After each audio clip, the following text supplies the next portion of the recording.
very warm welcome to sunny Gibraltar here for the Inspire Sport Netball Europe U17 Challenge event at the Centenary Centre on International Women's Day.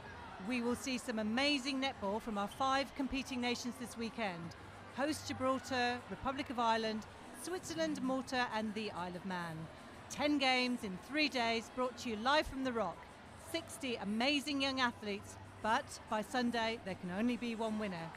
There is a lot at stake here this weekend, as the team who emerges the overall winner will be promoted to the Netball Europe U17 Championship section next March to face England, Scotland, Wales and Emirates. So don't miss a minute of the action here all this weekend. I'm Lynn Carpenter and I'm delighted to be joined for the game today in the commentary box by Pip Cross, President of the Isle of Man. Pip, how are you? I'm very well, thank you, Lynn. Looking forward to the games this weekend? Very much looking forward to it. It should be really exciting seeing how these players have developed since the championship, the challenge section in October. And of course, one of the challenges for the under-17s and for all of you is you don't quite know what the talent is that's emerging from each of the countries, so it's almost starting with a blank piece of paper. It is a blank piece of paper, and I think that's what's quite exciting about it, because yes, you can look at previous results, to see how you may fare, but again, it's totally new, and I think that's what makes it really exciting. And we're delighted, of course, to be here in Gibraltar, one of the long-standing friends of Netball Europe. The court's looking fantastic, a clean court for an under-17 challenge. We shouldn't underestimate in the challenge section, particularly where all the teams rely on volunteers, there are no paid staff. To come out with the quality of a venue like this is pretty impressive. Well, we came and saw it yesterday and had a little sort of preview, and it does look fantastic, really good. And single lines is just brilliant, isn't it? It is, and of course we have a number of games for you here this weekend. Today, Friday 8th of March, as you can see on the screen. First up, Gibraltar against Malta, and then the Republic of Ireland take on Switzerland. Later on this afternoon, 4:30 local time, the Isle of Man takes on Malta, and the final game this evening, Gibraltar again against Switzerland. So huge amount of netball. Thoughts on how this might go this weekend? I think it's completely open, isn't it? And again, as you said earlier about everything to play for, because somebody will be promoted at the end of this. We already know who's going to come into this section. But yeah, I've got no idea how it's going to go. But I think that's again part of the excitement, isn't it?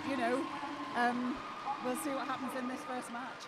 And of course, you're very welcome to be here with us, live streaming via our friends QTV Sports and GIB Media.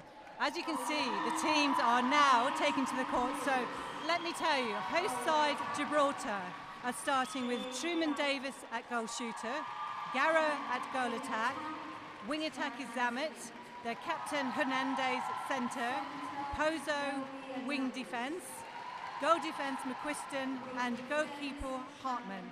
And the coach of Gibraltar, one of their open players, Joel Marino.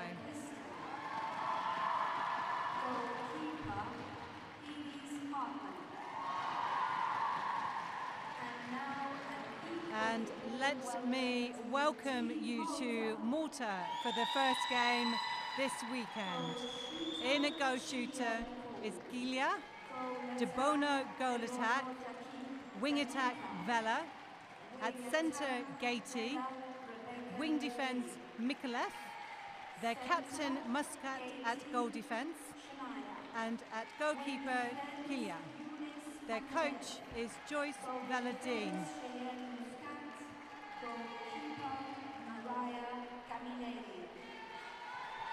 So we are shortly to get the game underway here in Gibraltar through our umpires. So our umpires today, Megan Samuel and Katie Howe. Our reserve umpire is Lynette Wall. And remember, if you'd like to get in touch with us this weekend, tweet us on #AnyUnder17Challenge, and Pip and I will do our best to read out your comments and keep you in touch with what's happened down here on the Rock.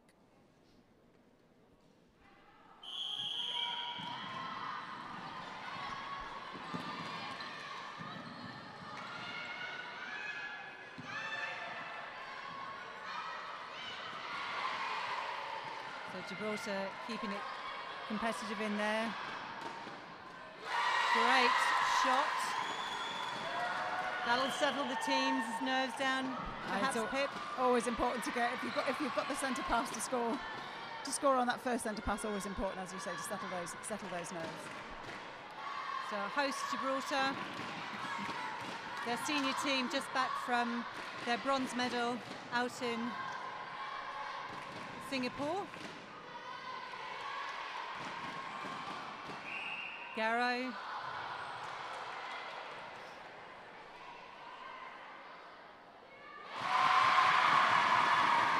Great opening play by both teams. 1-1 here, Gibraltar-Malta. First game of 10 this weekend.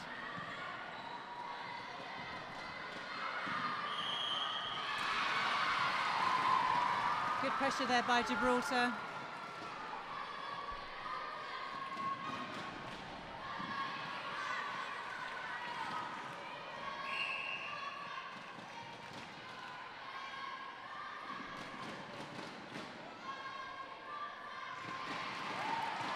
Probably hear the crowd here clearly behind the home side. I was just about to say there's a lot of enthusiasm here, which is just fantastic. So Gibraltar take the early turnover. Unforced error there.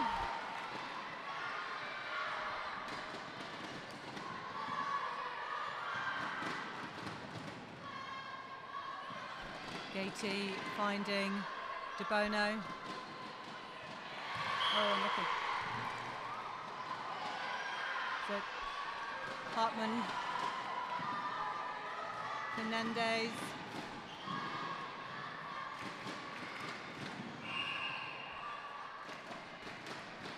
and a welcome to all our team white umpires here this weekend. I think all but one are having their first taste of international netball at this level.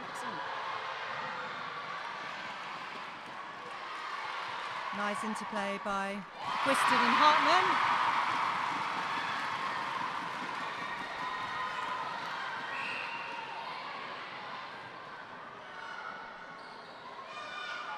Ball. Unfortunate there by Kilia.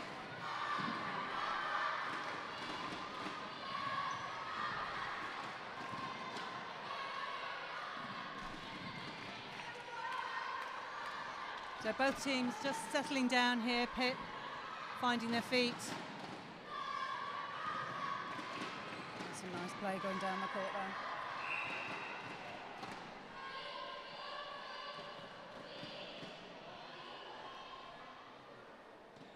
Just going back to the umpires, it's great if they're here for their first time, because I'm sure they're as nervous as the players. I've done, luckily enough to done one NPL game many years ago, and I think I was more nervous than the players. So great start here, competitive start by Gibraltar, taking an early lead, 4-1 against Malta. Good chase. Nice pick up there. Gatey. Confident play down to Kilia.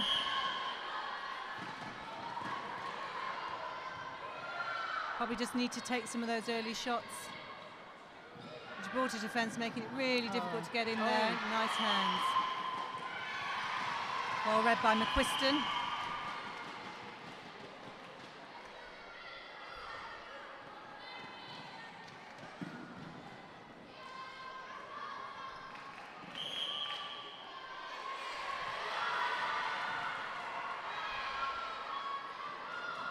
So for many of these young players in all the sides this weekend, this will be their first taste of international netball.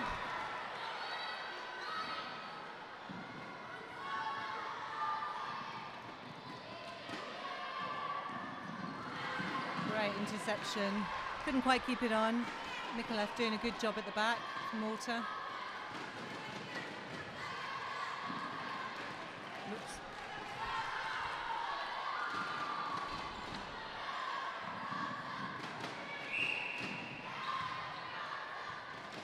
I suppose it's interesting to see how some of these players, or what they've, what competition they've had before this event, in terms of match play, match experience.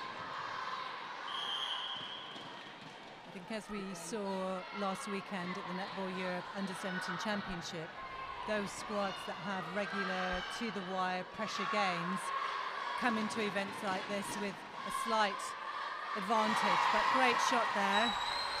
Kilia pulling one back for Malta, 4-2, their centre pass. And again, first time possibly playing in front of a crowd. And a very enthusiastic crowd. Unlucky there by Kilia.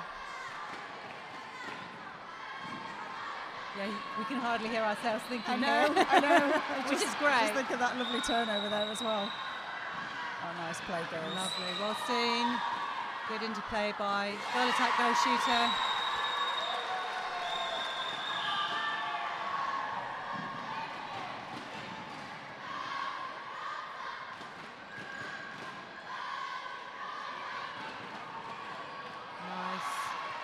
Two options of the goal shooter, goal attack, read really well by Zamid at wing attack.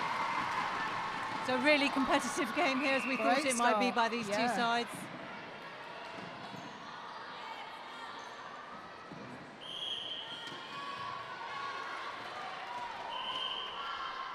And as we said in the introduction, the 5 teams this weekend are competing for a place in the Netball Europe Championship at under-17 level next year. And sadly, Northern Ireland did take the 5th place and will be relegated to this challenge section in March in a year's time.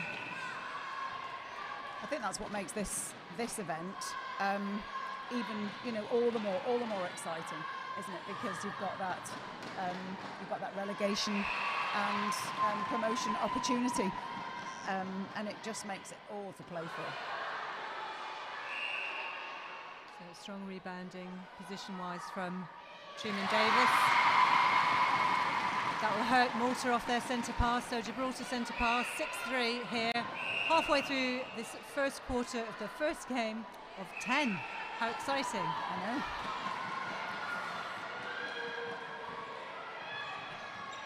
Oh, another turnover.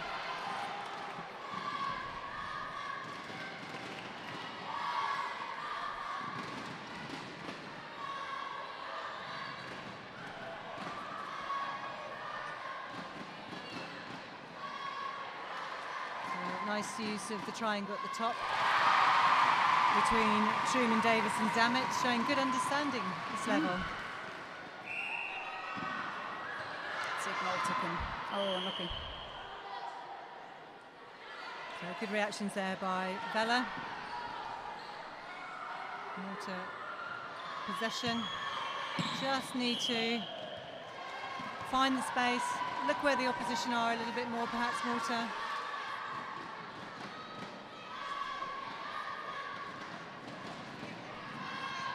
Gibraltar just looking a little bit sharper in their attack, I think, at the moment. The speed of that turnaround was really quite nice. 8-3, Gibraltar lead Malta.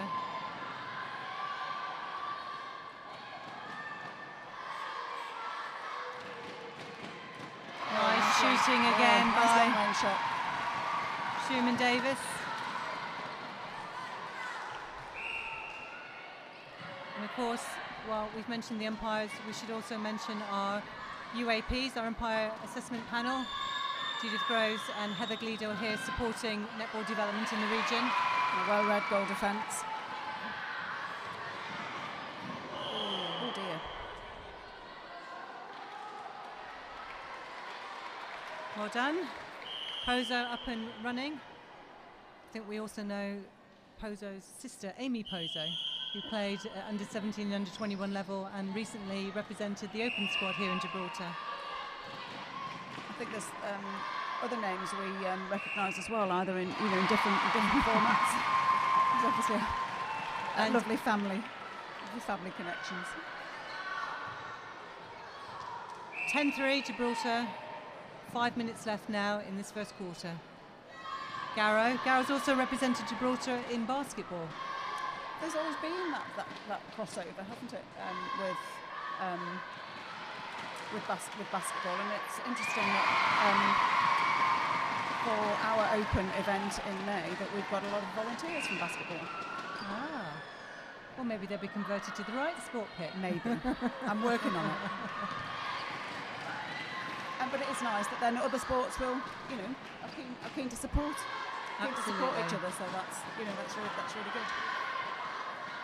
Especially here on International Women's Day, I think these young players are setting the standard for role models for all young athletes in all the countries.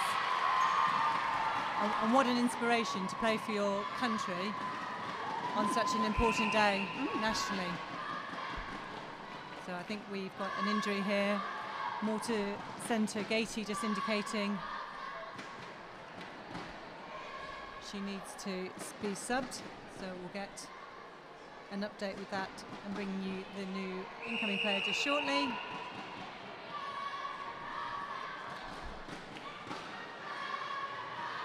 So don't forget, if you would like to get in touch with us, hashtag #NE under17 challenge. Bit of a mouthful, but it will get to us. We look forward to hearing from you. Nat Pepperell, good to hear you're tuning in. Sorry you can't be with us this weekend, but certainly looking forward to you being here with us in the future.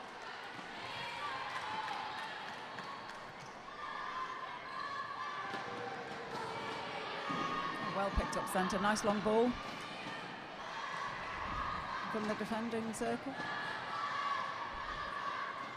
Let's see if Malta can capitalise on that now they have possession.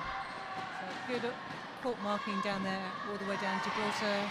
Very goal well defence read. is reading this game really well. Yeah, McQuiston having a very good game in here so far in these early stages of the tournament. She can play both ends of the court, so we may very well see her down shooting as well in this event.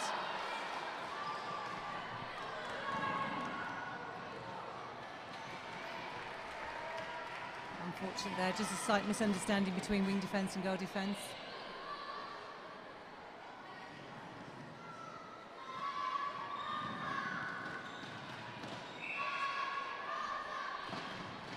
And Truman Davis.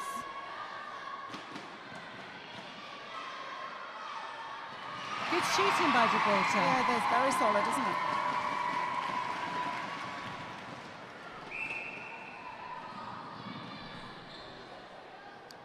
So Gibraltar taking a commanding lead here in this first quarter. 12-3 they lead Malta. Malta just need to perhaps settle into the game a little bit more. I think so. I think capitalise on the turnovers because they are getting them. With one or two sort of handling errors, unfortunately, and but they've got possession again now. So that is really good defence. Malta forced back. Oh, unlucky. Unlucky there by De Bono.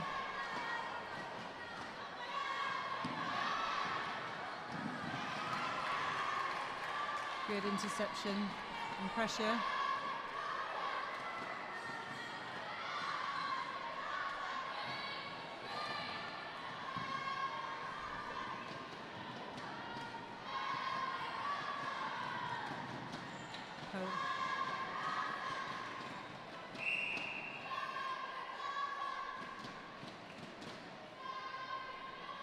Offside called. Garrow creating good options, both of the goal shooters in there. Nice rotation. There's lots of stuff. They're creating a lot of space coming down the court as well. So, and I think Malta's struggling to pick up on that at the moment. 13-3. It's interesting because you may have noticed Garrow and Truman Davis do a little hand kind of touch after the goal. I was talking to Maggie Jackson about it last weekend, as it seems to be an emerging theme.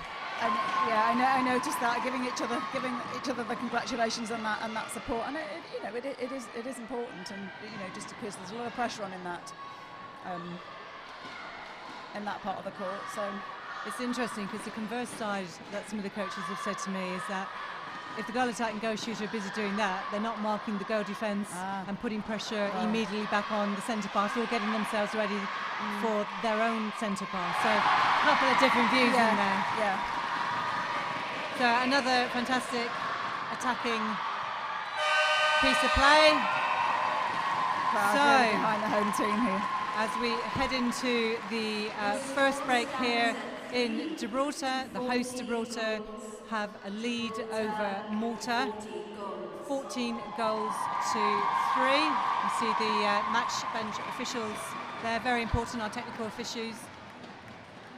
So tell me a little bit about that quarter, Pip. I think Gibraltar are sort of fairly dominant in that quarter, as the score will tell you. Malta are having some possession, but yeah, I think that they'll now be sort of chatting about how they come back a little bit now.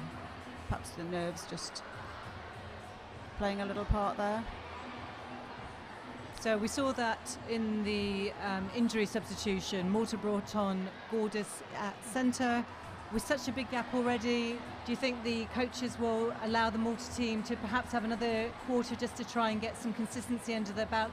There is that balance between changing things too quickly but allowing the players to actually play at this level. Yeah, I think looking at the bench at the moment, it looks like they're not making any changes, which is perhaps a good thing. Let them settle. Let the coaches work out who perhaps needs to start in each game, sort of thing. But yeah, perhaps they just need to consolidate this other quarter, and then maybe they can run their bench later on in the match or later on in the competition. And I was talking to some of the coaches from some of the other sides last night, and we were reflecting on the fact that as well as getting to know your best players, you also have to know how well they start as a starting 7, if they perform better when they come as a substitute, and there are some players who do one or the other, or sometimes both. And just for a coach, learning all of those different aspects of a player and how they respond to situations. For Malta, this could very well be the first time these players have played in a venue and under the pressure and under the added forensics view of social media like we're doing here. And we've also talked about that as well, in terms of everybody is learning. So the coaches are learning, the team managers are learning, and what a great environment for that learning.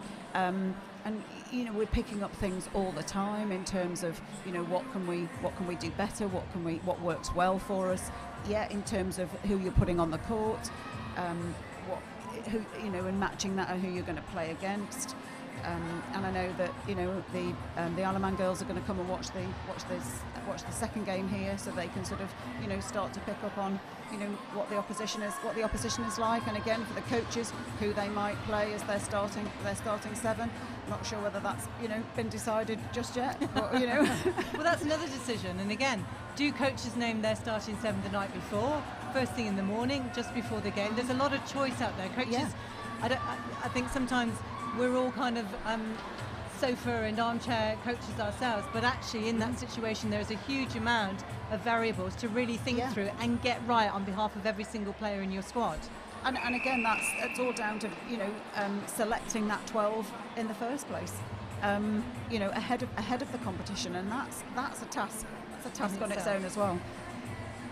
So as you can see, the umpires are preparing to take us into the second quarter here at the Centenary Centre in Gibraltar. We will bring you the changes shortly. 14-3 the score. Malta centre pass. So Gould is starting the game. Nice tip and early pressure.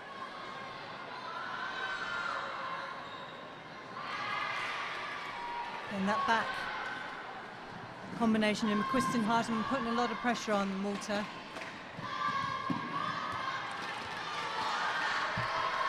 Could be disappointed with that unforced error, Gara.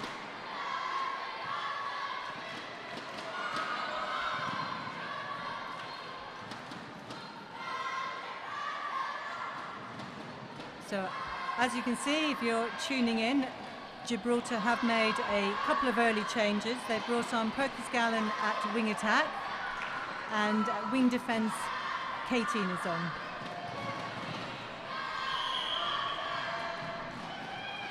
Free footwork calls here for Malta, unfortunately.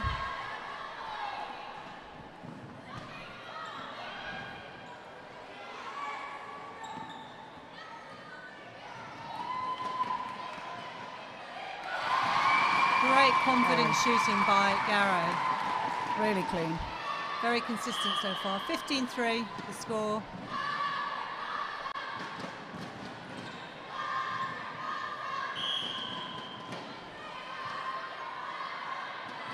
Good hands. Well played, goal defence, yeah, nice. Muscat, the captain for Malta, reading that really well. Nice pick up by Hernandez.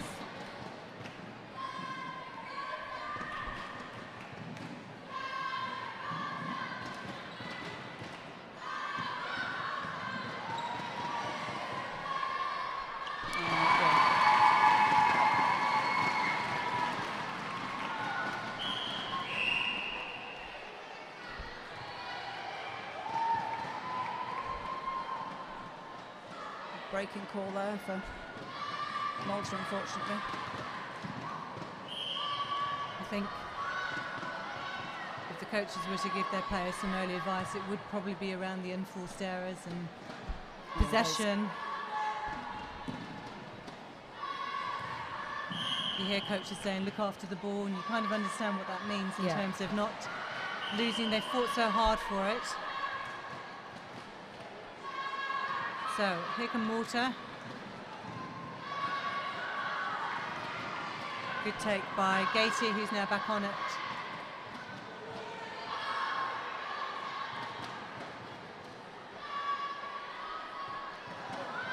Gorgeous looking for Gaty. Oh, it's going to be over a third.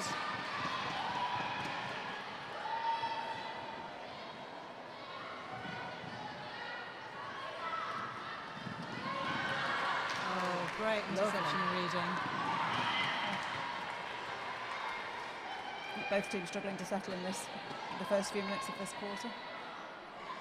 So the umpire was indicating that it was a Gibraltar throw-in, but it looked suspiciously like it was Gibraltar who stepped off the court.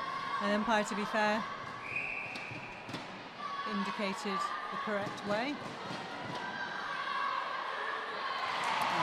Great pressure. So difficult when you have got that height in the circle that you're facing, perhaps for the first time for the Maltese girls.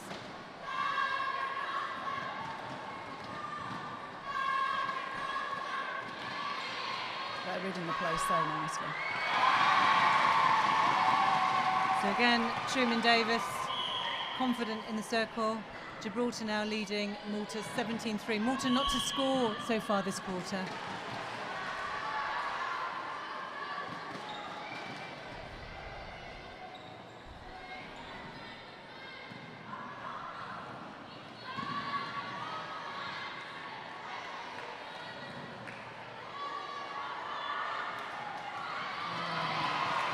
Well read, Hernandez.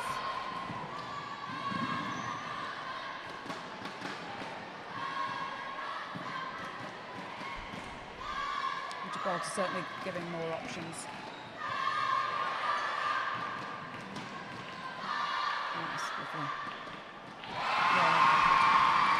Nice play. 18-3. Malta need to be a little bit more clinical on the ball.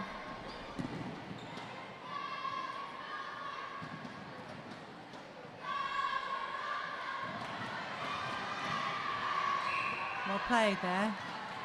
Muscat.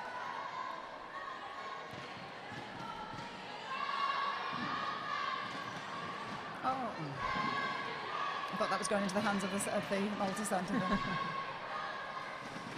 Unlucky.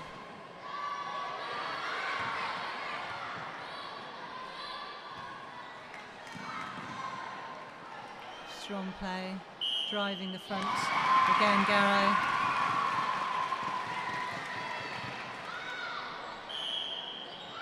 I think over the years, we know Gibraltar have worked really hard on their strength and conditioning and their fitness. the physicality of these young players, perhaps showing the slight more depth in their performance pathways than more to have back home. Yeah, and again, it's something that I'm aware that that some other countries have embarked on, and I think historically we've only just, I say only just, it's not been too long that many players or many teams have been embarked on a strength and conditioning program, but we've certainly realised what a difference it makes to a player's performance. Oh, better by Muscat and Chameleon in the defending circle for Malta. And remember, if you would like to get in touch with us, hashtag any under-17 challenge. Dawson Redman is actually with us here in the arena in Gibraltar. Well, I'm hoping you're here, or you might be out and about enjoying the sunshine in Gibraltar, as Ireland aren't playing at the moment. But come down and certainly join in watching these games. It's a shame because a bit more pressure on then in that Gibraltar circle then from the Malta defence, but they unfortunately conceded that goal.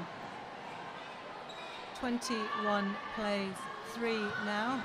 8 minutes left in this quarter before we hit half time.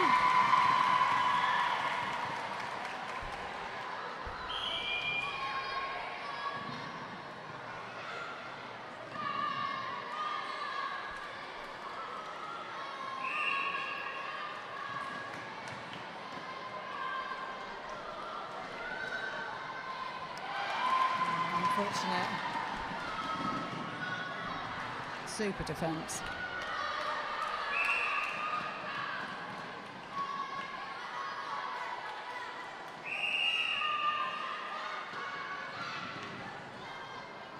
what can Malta do? Oh, unlucky. Probably just the wrong choice of pass at that particular moment in time. Still got possession.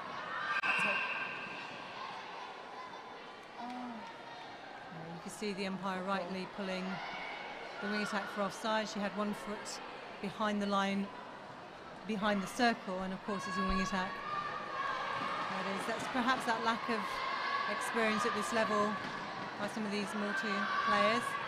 But they've done well to win it back again. Outside the circle. Well done, not making the same mistake.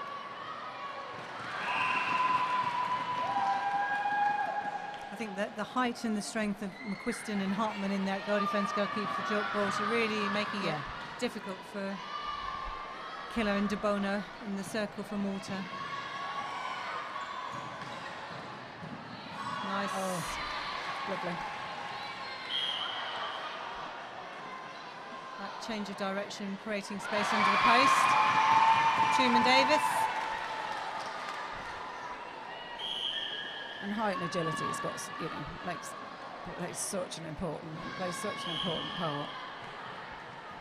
20. Sorry, go on. No. I was going to say, having said that, I've seen some very, very skillful, shorter players playing in the attacking circles. Good understanding again. Gibraltar 24 and Malta still to score in this quarter. It's a shame, they did make quite a promising start. Oh, unfortunate there. That balance between pulling the contact and playing the advantage. Oh, here That's we go. great. Come on, De Bono. Oh, got a penalty. So can Kilia put it in? Yes, well great played. stuff. 24-4. That'll make them feel a bit better. And so Hernandez coming off for Gibraltar.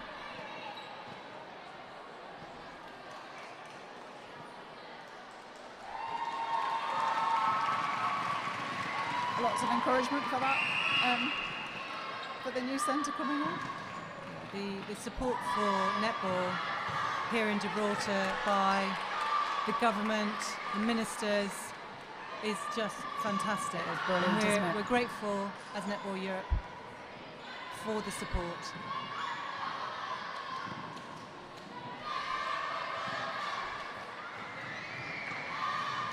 course, Gibraltar have their own ambitions to host more international events here. There is talk of them thinking about the potential bids for the Netball World Youth Cup in the future. That would be amazing. You know, but they're proving today that they can do that. You know, they're showcasing that as a lovely shot from Malta.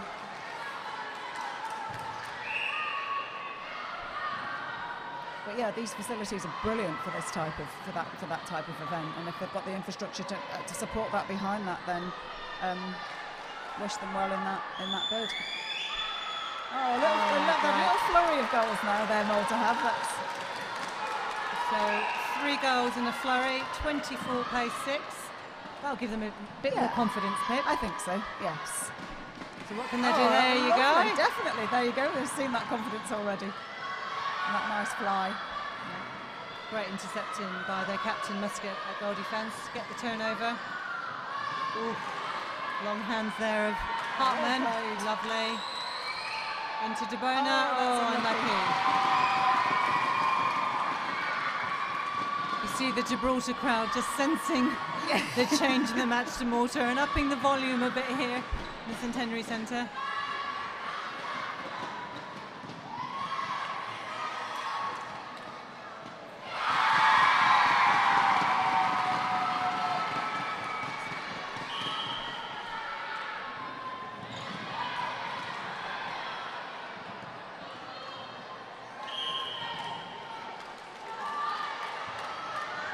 Opportunity for Malta now. Unforced error.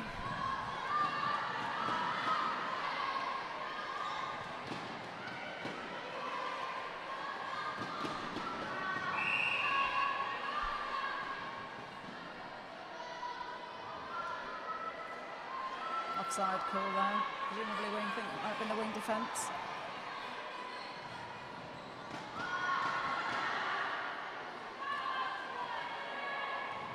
They've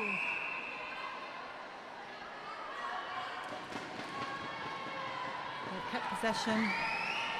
Kilia, unlucky.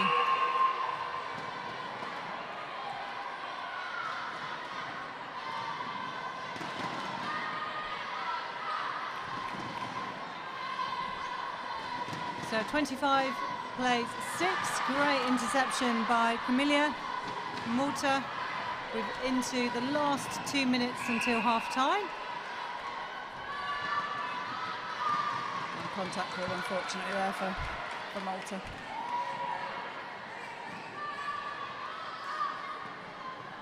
So, row centre for Gibraltar now.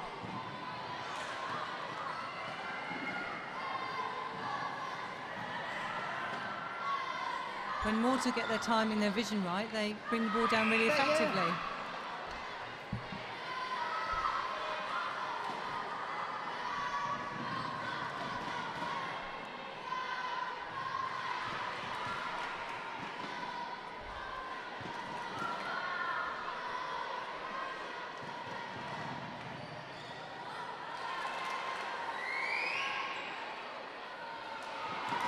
Very strong positioning and rebound by Hartman. Yeah. Rebounding's tough in that. Oh.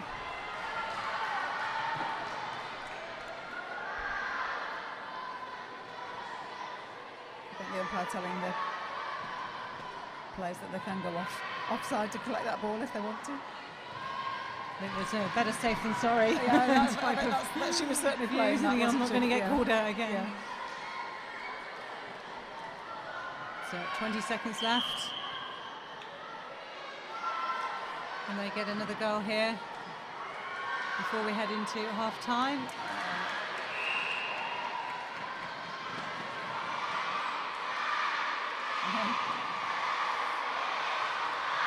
The crowd. We've only got a few seconds to go. And there we go. Crowd making sure the umpires are aware of the timing. Of course, it's down to their timing of the game. But a good and interesting first quarter here at the Netball Europe U17 Challenge event this weekend. Gibraltar are in a very strong position after 30 minutes. They lead Malta 25-6. So, if you were the coach on each of the two benches, what would your approach be now, Pip? For Malta, I think they had that nice little flurry of play, good little flurry of play towards the end of that second quarter. Again, proving that they can compete at this level, sort of thing. So again, Gibraltar very strong. I'm sure they're just sort of saying, much of the same. Keep that level of play going. But hopefully Malta are still, are still enjoying it. They've obviously very able of, competing out there. So, and again, that little flurry of goals was great. So, and each of the teams over 3 days playing 4 games. So there is a matchup on every day where somebody will play twice. Yeah. So a big ask of these players at that level. Let us just bring you some of the replays now, and we will join back in a minute, and we'll be welcoming Moira Gomez, who is president of Gibraltar, into the commentary box.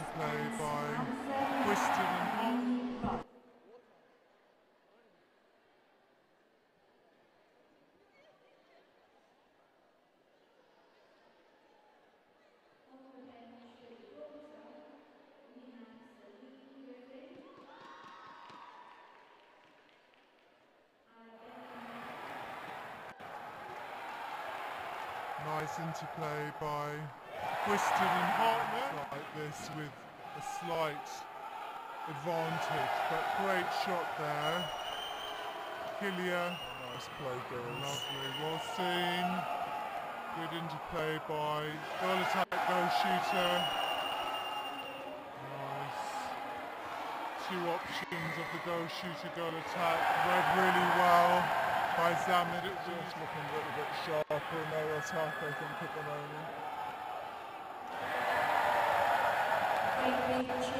So, welcome Moira Gomez, President of Gibraltar. How are you feeling today now the tournament's underway and all the preparation has been done? I'm starting to relax now. You say that every year. Starting. So, Gibraltar doing really well in this game? Yes. A bit shaky at the start, and I think that's normal because it's obviously for some of them their first international competition, and then they've just started to get their game together, more solid in defense, a better transition of the ball up the court, and converted them into goals. So it's really good. Yeah, and of course here in Gibraltar again, we were here last year.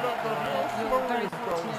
You've managed to put a lot of very good pressure on the government here in Gibraltar to really support netball and development. That's correct. We tend to call it persuasion skills, not pressure. We are extremely lucky to have such support from the government, the Minister for Sport, Mr. Steven Linares, and everyone at GSLA to make this event successful. And what does it mean for a country like Gibraltar to host international events? It shows what we're capable of. Even if we are tiny, we're really mighty. And it also shows what a lovely country we have. The warmth and welcome from everyone here on the Rock, I think, is second to none. I'm not trying to be biased.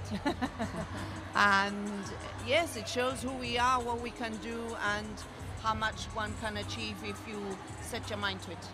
And of course, there's a slight different angle to the competition this year. The team who does win will get promotion, as Emirates did last year, into the Netball Europe Under-17 Championships. So Gibraltar, in your performance so far, must be feeling that is an opportunity. Well, we have different mindsets with that. One is the opportunity that there is now a pathway where we can actually improve ourselves, better ourselves, and join it to our senior squad. The other one is are we ready? But that means that we will look into it, better planning, and get the girls to have a look at what they're looking for. And one of that is one of the camps we're going to hold with our younger ones at St. Andrews. and they are going to be exposed to what would be a competition, but not actually a competition. So the strength and conditioning, nutrition, all of that. So we've talked a little bit here already in the comms about the performance pathways that each country has and how important that is and what difference it makes. Well, Moira, we're delighted to be here in Gibraltar as always. It is a warm welcome, both from the sun, as you know, and from the warmth of everybody who we meet at Gibraltar Netball Association. So thank you for hosting this weekend, and we look forward to seeing Gibraltar throughout this competition. Thank you. Thank you. We love having you. So as you can see there, the teams just beginning to get ready to retake the court. Gibraltar leading 25-6 against Malta. Lots of netball to come here this weekend, so don't go too far. After the game, feel free to make yourself a quick cup of tea, but be back here at 11:30 for Ireland against Switzerland, which will be a really strong game again.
So we will shortly be starting the second half of the first game here this weekend at the Netball Europe U17 Challenge event. Gibraltar lead Malta 25-6, and I will bring you all the substitutions that have been made. The teams have run the changes. So goal attack for Gibraltar is now Perkis Gallen, Griffin on at wing attack, Zamet at centre, Pozo back on at wing defence, and Mina on now for goalkeeper at Gibraltar. For Malta, we see Baldacchino come on at goal shooter, Kilia move to goal attack, and we think the rest of the team is as it is. So let's rejoin the game. Pip, the team, in particular Gibraltar, really run the changes at half time. Yeah, I think they've got sort of quite a commanding lead now, so probably giving an early opportunity to run their bench. Or try some different play combinations. But yeah, and So with that lead, they can probably obviously afford to do so. And again, interesting that there's a slight change in the shooting combination for Malta, so maybe that will give them a bit more of a boost. And worth remembering that all of these players at under 17 level are clearly young athletes, 14, 15, 16 years of age. And I think, again, if they're starting them at 13, 14, they've got 3-4 years at this competition, which is just great. It's just great for them. And yeah, some of them are playing for the first time. But some countries might only get the opportunity to play once then before they move up into a different age group. So playing them so young is just great for their experience and their learning. Oh, well read there by Muscat, but picked up well by Kilia, who's now out at goal attack with Baldacchino, with Perkis Gallen, sorry.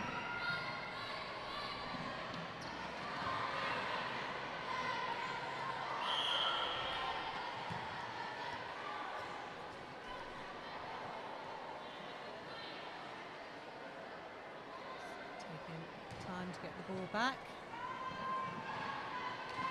Good baseline cut by Baldacchino. Oh, a nice baseline drive. Lovely. Give Killia and Baldacchino some confidence in there. Malta now 7, Gibraltar 26.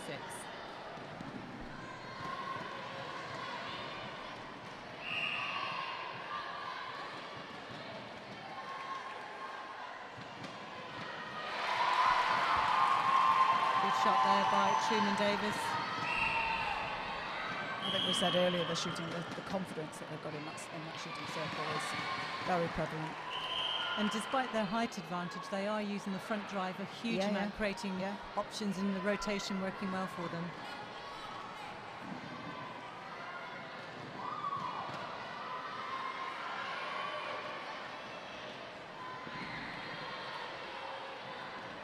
And here she goes again. 28-7.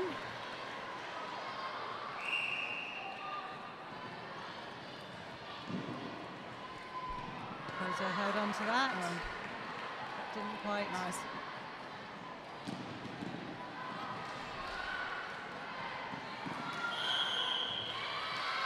Yeah, 3 second call. Unfortunately, I think their players are not always visible for Malta.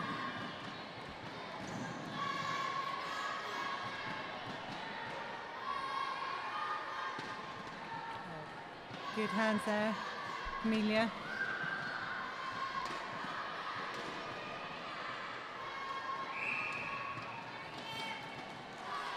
The umpire judged foot on the line, rather up to the line.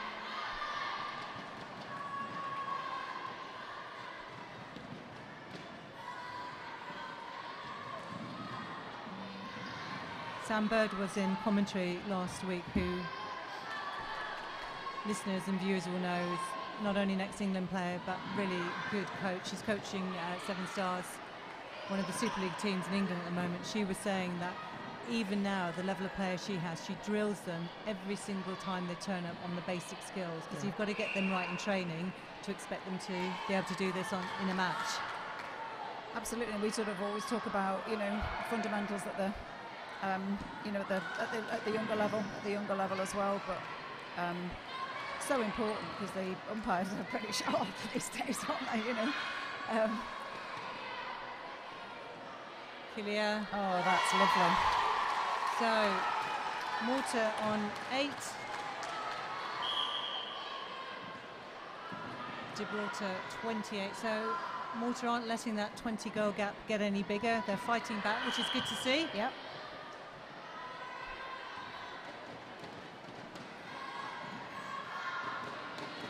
Oh.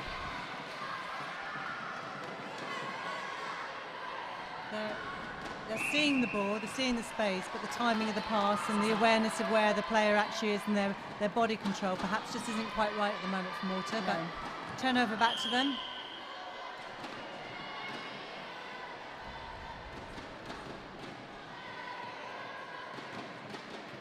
Contact call on the circle edge.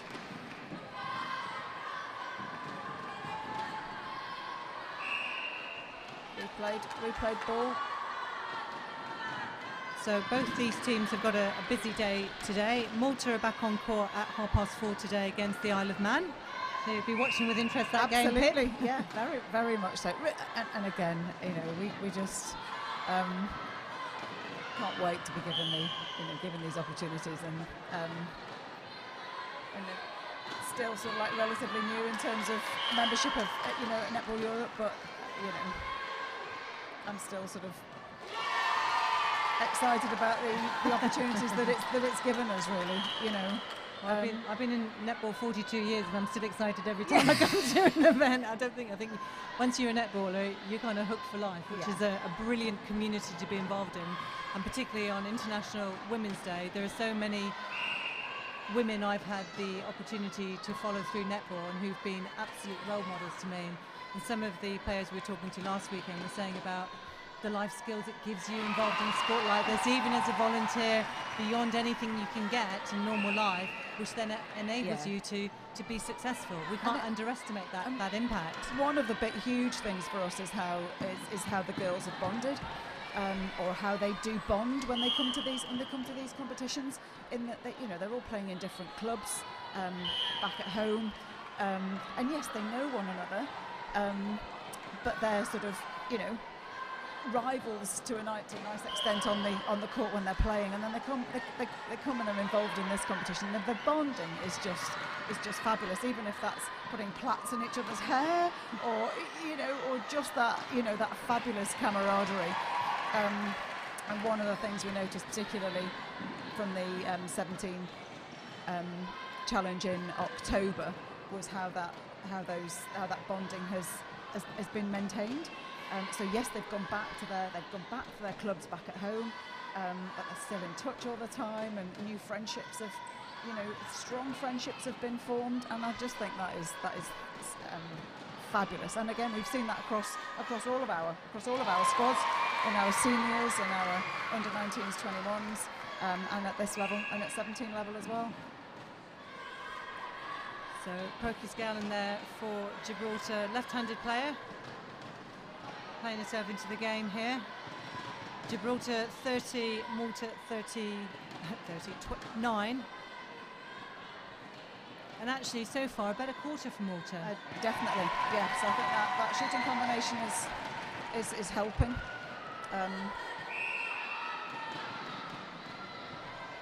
So with only just over 6 minutes to go on the clock, those interesting substitutions at half-time have meant that in this quarter, Gibraltar have got a 6-3 lead, so much closer, much better play by Malta. Much better play, and again, possibly to do with some of those substitutions for Gibraltar. Maybe they just need to settle in.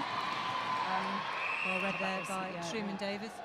And of course, if Malta haven't had the opportunity to play at this level, their coaching staff won't necessarily know exactly how they're going to play. So the coaches have reacted to what was happening, and the combination seemed to be working for them. Very much so. And again, they'll learn on that. They'll learn from all of that as the competition develops.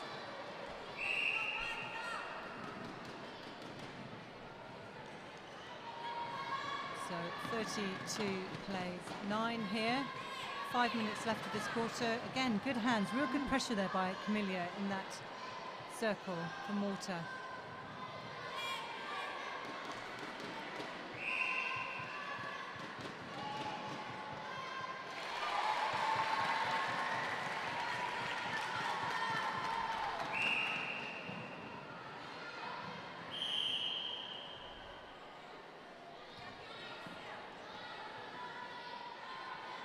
Malta from the dead ball situation.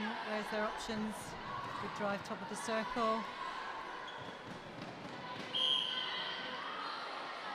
Killia will get a penalty. Good passage of play, 33-10.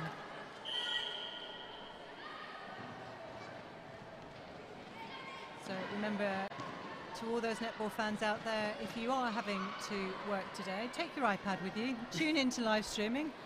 It looks like you're doing a good day's work, and in actual fact you'll be watching 4 international netball games today. I think there is quite a bit of that goes on. With the volume down. Yeah. Why would they want to miss out? Exactly. So Gibraltar, the hosts, will be back on court this evening at 6:30 to play Switzerland. So 4 great matches to bring you today live through our live stream, Netball Europe, YouTube, Twitter or Facebook. Thanks, of course, as always, to our sponsors Inspire Sport, QTV Sports and GIB Media for this weekend.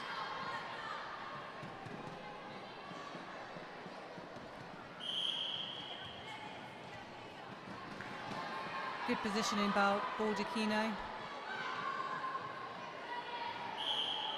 Yeah, lucky a footwork call there. Not quite the needed split to step landing. back rather than in. Yeah. Unfortunate.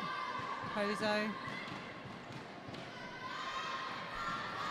Quiston's had a good game at goal defence for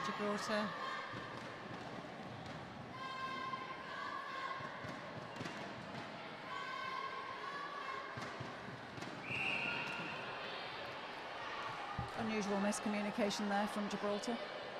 That was an offside at the top of the circle there.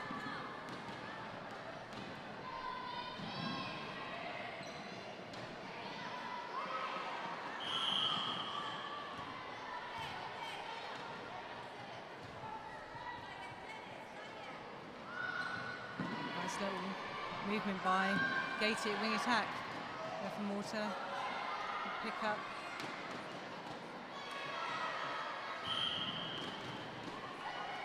Unlucky. Right idea by Kilio.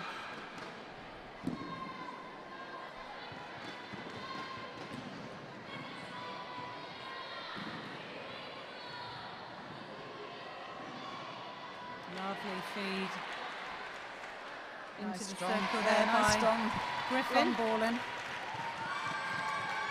35 now plays 10. We're into the last 2 minutes here until three-quarter time.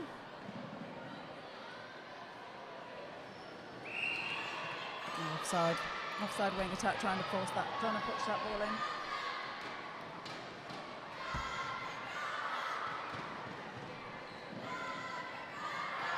The movement is certainly a little bit better now from They're letting the ball go a little bit quicker. Their timing in the movement is better. They're giving options forward and back, deep and short. Oh, unfortunate, another footwork call.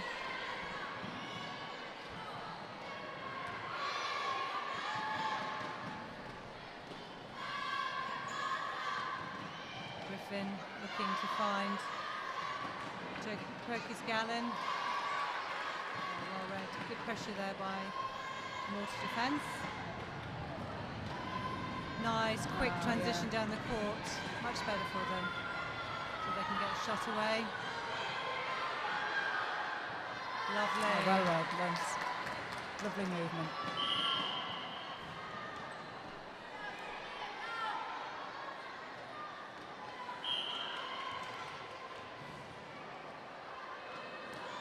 Throw in to Malta.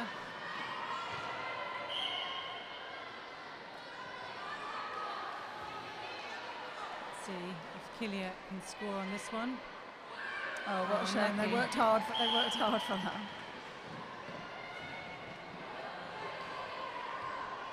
Sometimes those close balls are the hardest shots for shooters when that pressure is on. Everyone expects you to score them. I know. There we go, the crowd helping with the timing here. This is brilliant.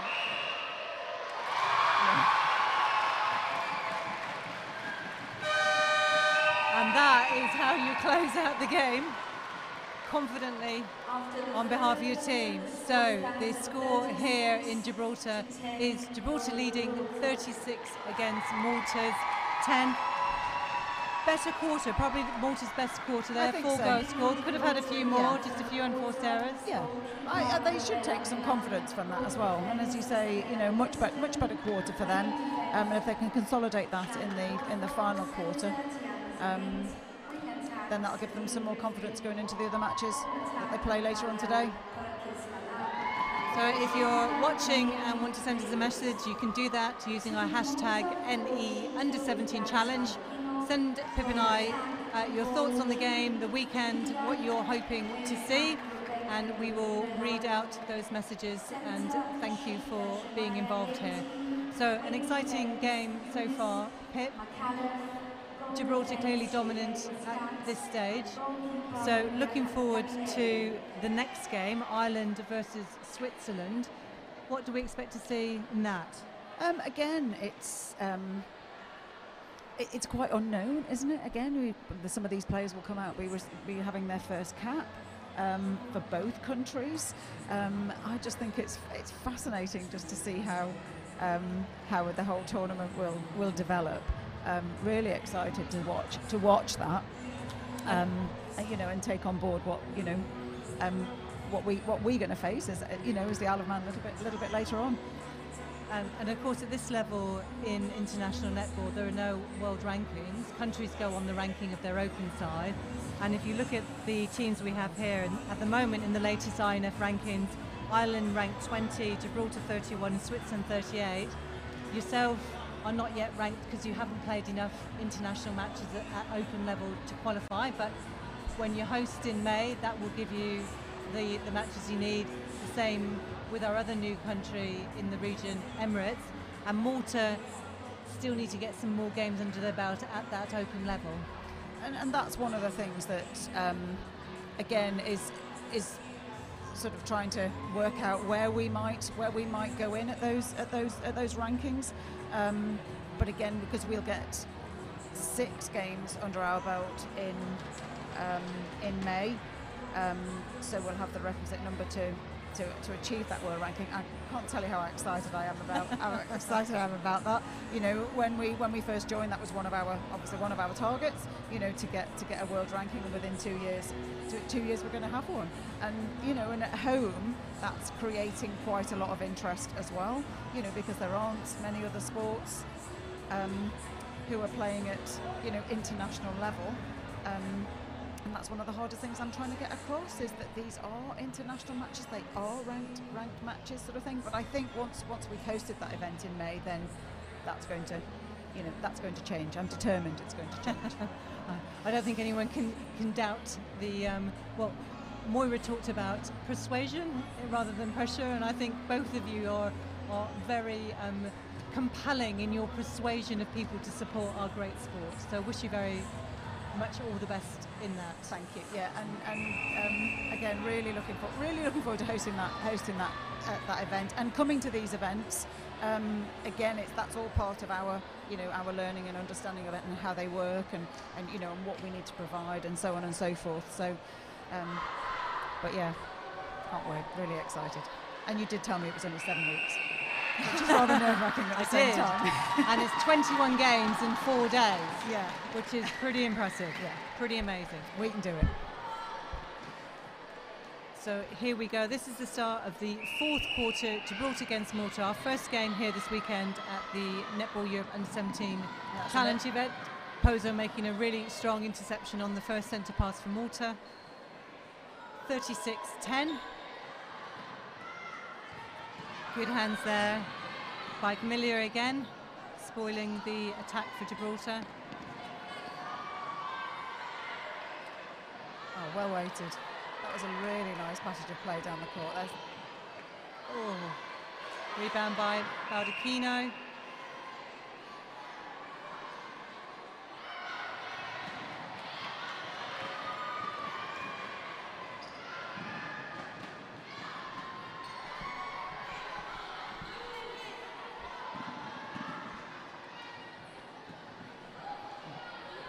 Good strong play by Griffin.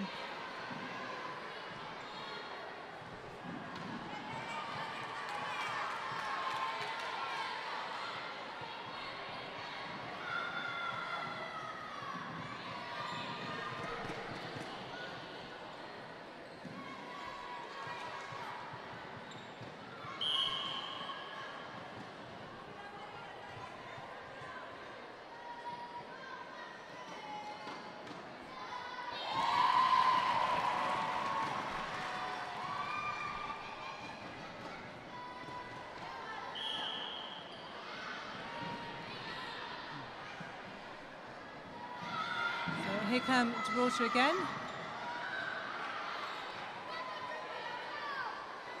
Lovely feed and conversion.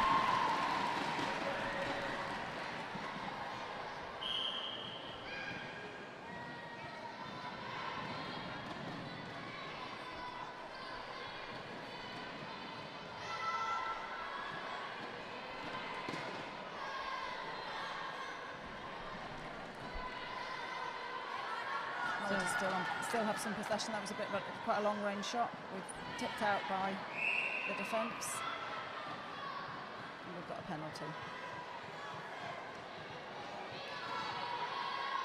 So Kilia for Malta takes their score now to 11. Gibraltar 38. And as you can see, Gibraltar have run the changes at 3/4 time. Garrow on a goal attack, roll back as wing attack, Pozo now at centre, Mina at goal defence, and Hartman back at goalkeeper. Oh, well played, Malta.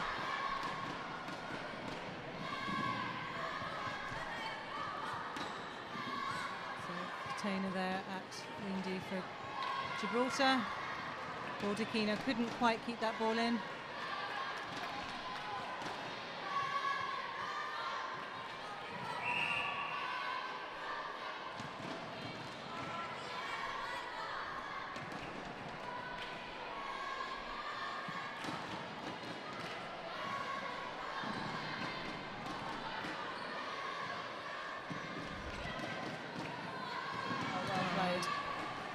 Good interception there by Mikolev.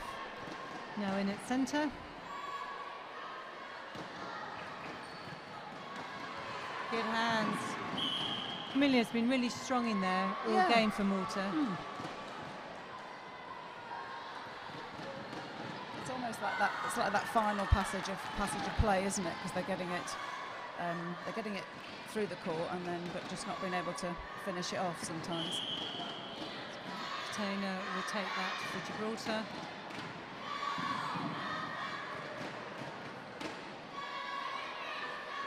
Well read by Mikolev. Just the ball selection now, the vision is perhaps not quite as sharp as it was for both teams earlier on in this match. Malta fought that well. Yeah, as I say, it's just that finishing off. Oop, Daisy. Pozo's fine. She gets, walks it off. Ooh.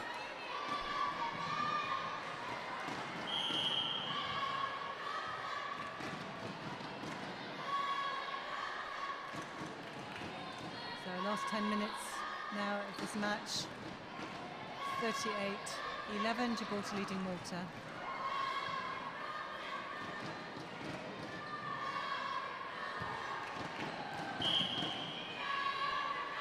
Offside ball, so possession now for Malta.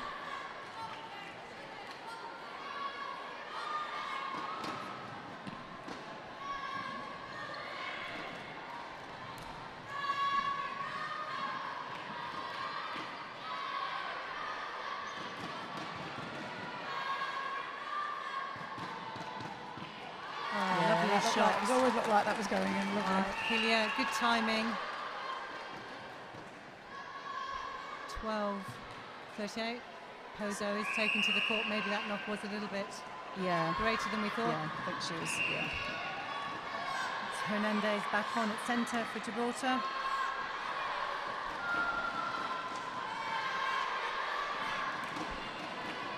Lovely passage of play.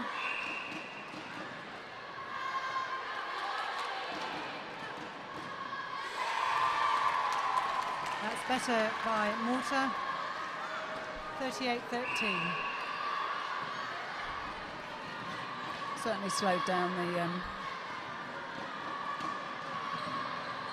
the scoring with Gibraltar.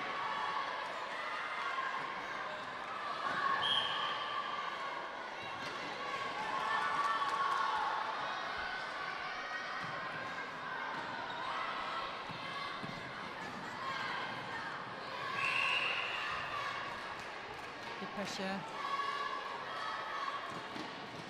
on the ball down the court. The umpire just explaining the wing defence is out of the game, can't take part. In case of any doubt, lovely play by Baldacchino finding Hilia. Oh, it's unfortunate. Good strong rebound by Hartmann for Gibraltar. That consistency of the shooting is one of the differences between these two sides today. Malta working really hard to create the opportunities, but sometimes just not falling for the shooters. And we know that these internationally posts are quite challenging. They're unforgiving. Yeah, and one of the things that fortunately we took some advice on some time ago that it's very different. I get the opportunity to keep putting those shots up.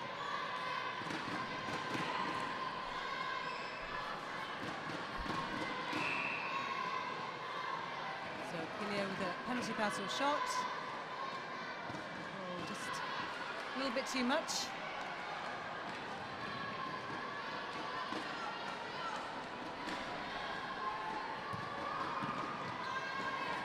Hernandez finding Garrow. Back on now in this last quarter.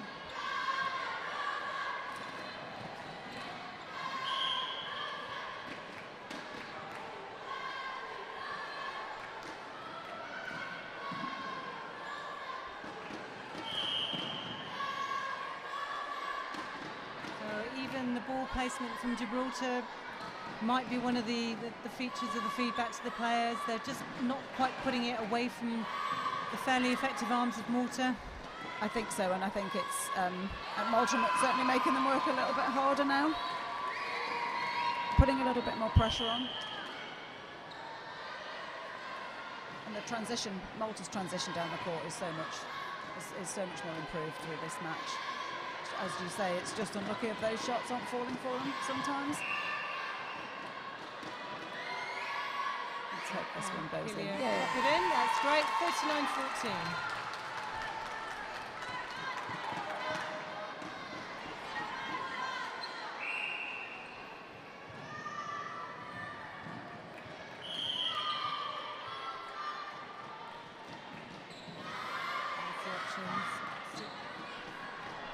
Gibraltar working hard to give the ball carrier 2 options. Again, a bit of pressure there from... Yeah, Camilla really been effective today. Good hands by Rowe. Some clean ball up the court.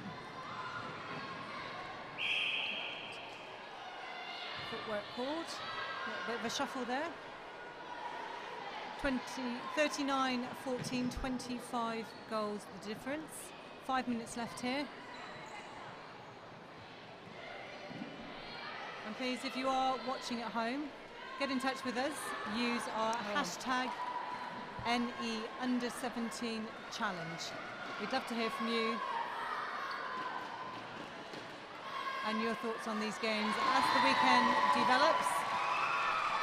So again, very strong by Truman Davis in there.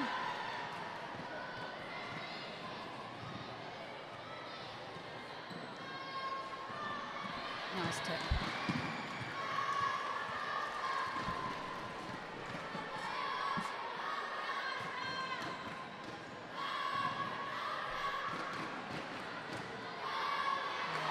That was lovely. Well read by Hartman. Yeah.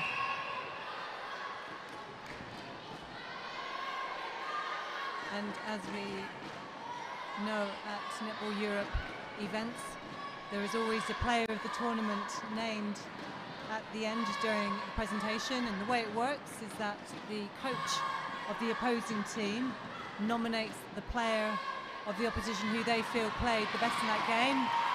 All the nominations go to the appeals panel, and at the end of the tournament, the player that emerges with the most votes will be named player of the tournament. So 41 plays 14. 3.5 minutes to go, and as we know, 3.5 minutes in netball is a long time. It is a long time, yeah, lots of goals. And I think, you know, we saw in the end of that last quarter, you know, a goal in the last few seconds, and we saw a lot of that last weekend at the championships. You know, last minute Commonwealth Games, Commonwealth Games moments, dying seconds.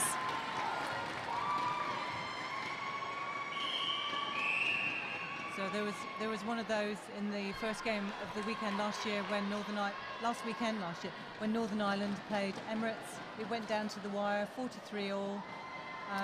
Interception, Emirates into their shooting circle.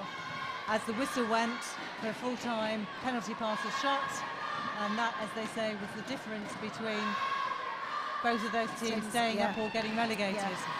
And you know, and it, as you say, it's sort of like one goal, and it's just so important.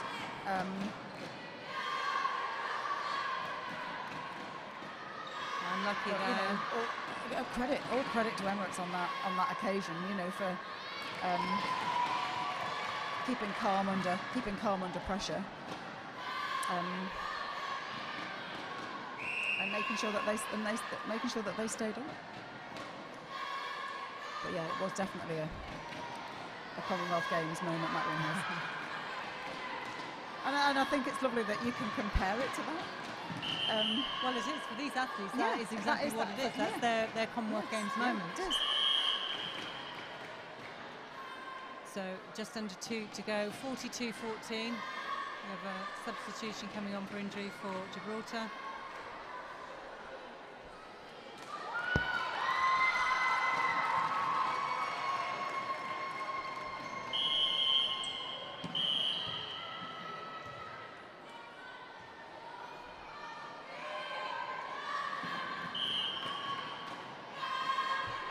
Bartle shot.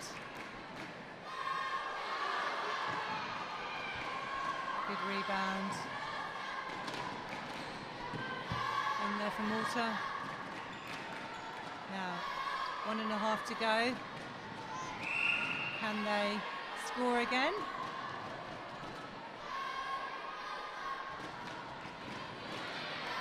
Interestingly, that neither bench are holding up the times for the players at this moment in time. Whereas last weekend, every single team were doing that. So the differences of learning about being at this international level from a bench perspective as well, really interesting.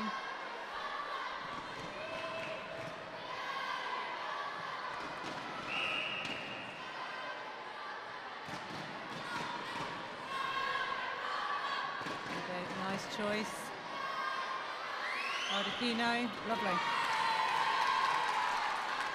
So a stronger half so far from Malta. They've scored 9 this half, 6 in the first. So here we are, definitely into the last minute. 42-15.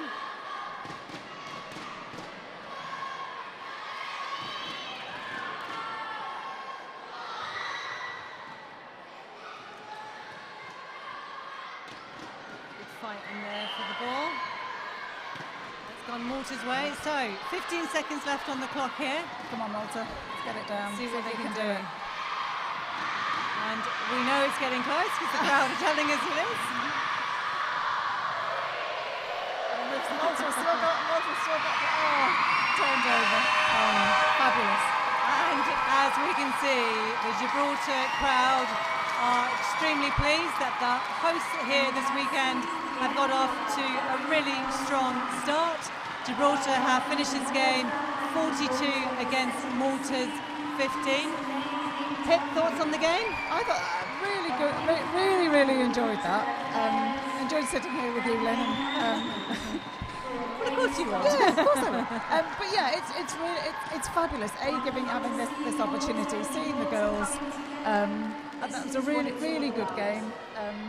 You know, perhaps Malta might be slightly disappointed with that score. Hopefully Gibraltar will be, you know, very pleased with their performance. But I think both teams, competed really well. Really enjoyed it. So the teams will be shortly doing off to do their recovery. The lovely ice bath that all the athletes look forward to so much at this stage. So stay with us, by all means, go and get yourself a quick break, quick cup of tea. We will be back at 11:30 where we see the Republic of Ireland taking on Switzerland. Events of this nature, as we all know, don't just happen. So I'd love to give my thanks to Netball Europe, Inspire Sport, the Gibraltar Netball Association, our partners QTV Sports and GIB Media, and of course every single volunteer who contributes so many hours either at an event like this or elsewhere, which enables us all to deliver netball. So we're back at 11:30. See you then. Thank you for tuning in this morning here at the Centenary Centre in Gibraltar.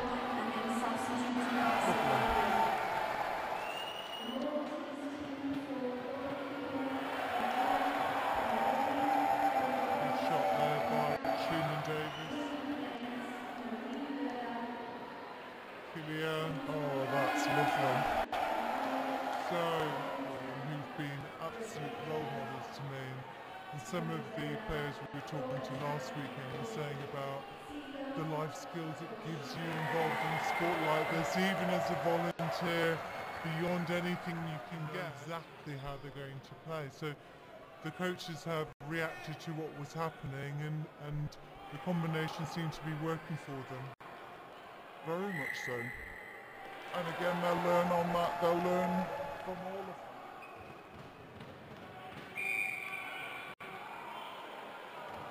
Kilio will get a penalty. Good passage of play. Lovely feed into the circle there by Griffin. Lovely feed and conversion.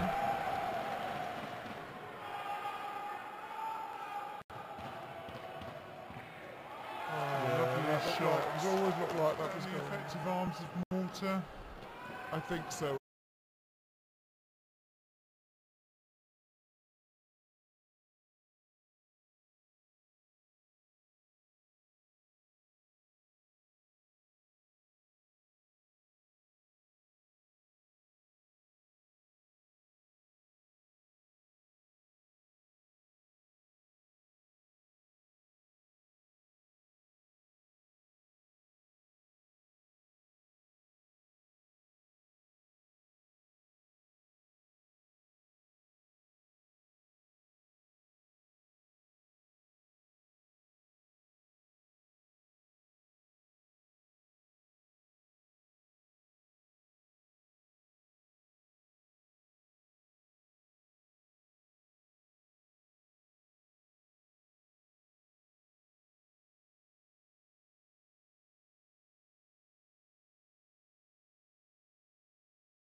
Chloe Hernandez, welcome, captain of Gibraltar.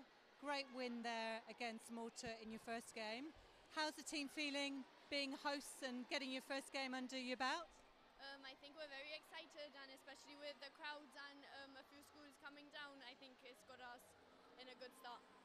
And how did you feel your team did in that first game? What will you take away from the win against Malta? I think we played as a team, which is what we wanted, and we've come out with a good outcome. So.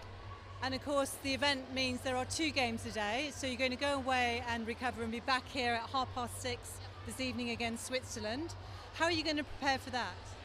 I think it's going to be a tough match, but we'll play with our hearts, and I bet we'll do great.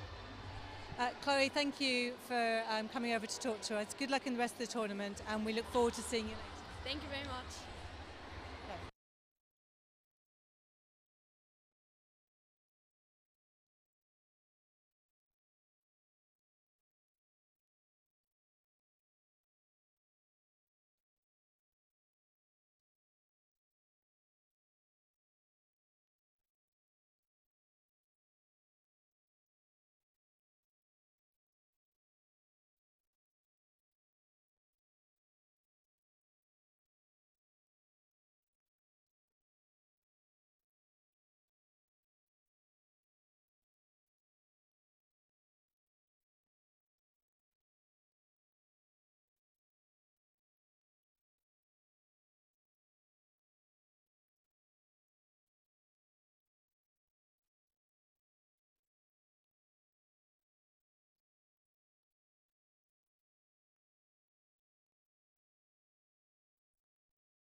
A very warm welcome to sunny Gibraltar for the Inspire Sport Netball Europe Under-17 Challenge event here at the Centenary Centre on International Women's Day. We will see some amazing netball from our 5 competing nations this week. Host Gibraltar take on Republic of Ireland, Switzerland, Malta and the Isle of Man. 10 games in 3 days brought to you live from the Rock. 60 amazing young athletes, but by Sunday there can only be one winner. There is a lot at stake here this weekend, with the team who emerges the overall winner being promoted to the Netball Europe Under-17 Championship section next March. So tune in, don't miss a minute of the live action we have for you here all day today. I'm Lynn Carpenter and I'm delighted to be joined for the game today in the common box by Nadine Zammit. Nadine, welcome. Hello, thank you. Yes, looking forward to this. So, international umpire, head umpire here in Gibraltar. We've just seen Gibraltar take on Malta and emerge the winners 42-15, so a very strong game for Gibraltar. How do you feel about that win? Well, I'm very excited for the girls, very proud of them as well. They've worked very, very hard and they've proved it on court. In terms of who played, they had all of their players on court today, so that in itself is very good. You know, Gibraltar have a strong team, even all those bench players as well.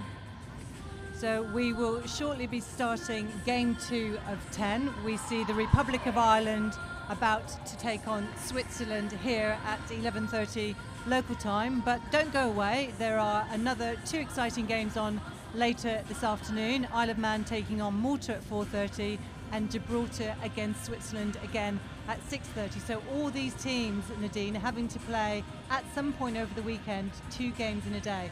A big ask for under-17 players. It is. It'll be very hard for them, both physically and mentally. But they've been working for this. They knew this was what they were going to find, and it'll definitely test them as players. And remember, if you want to join in the netball conversation here today with Nadine and I, you can do that by using hashtag #NEUnder17Challenge. Send us your comments and your messages. We'd love to read them out for you. And as you can see, we're only just minutes away now from the second game. The teams are bibbing up, getting ready. So Ireland versus Switzerland. Any ideas of what might happen in this game today? I'm excited. This is going to be a good one, I would think. I'm hoping to see a highly contested match. I'm hoping to see a tight match. Let's see what they can show. So we will be bringing you now the starting 7 for each of these 2 teams today. Challenge European Netball event. This match sees Ireland and Switzerland. So as you can see, the 2 teams are lining up, ready to introduce their starting 7. So let me bring to you the lineup for the Republic of Ireland. Goal shooter Hughes, their captain Simon in a goal attack, Eaton at wing attack, centre Hart, wing defence Redmond, at goal defence Stingemore and Hayes at goalkeeper. Coach for Ireland is Emma May.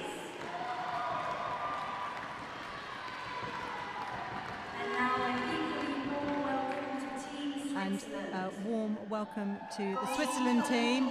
Goddard in at goal shooter, goal attack Ralph, wing attack Sanford, de Boutier in at centre, wing defence Mackenzie Roeder, at goal defence their captain Mayo, and at goalkeeper Grandhoffville, coach Laura Kehoe.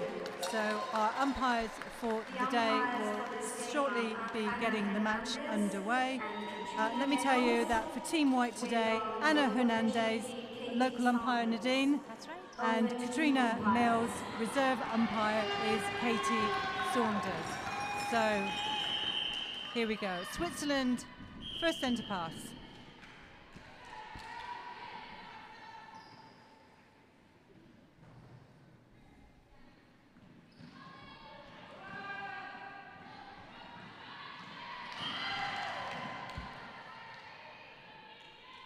So good. Nice ball between Ralph and Goddard. And Switzerland get this match underway 1-0.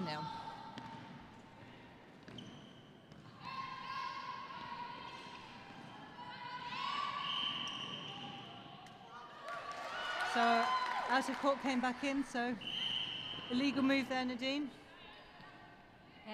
Yes, that's right. I'm not sure what happened there. What was it that you saw? The umpire pulled the Irish team coming out. Here we go. So both teams, just a couple of unforced errors, just settling into this first game for them. Must be the nerves. Lovely feed by Sanford to find Goddard under the post.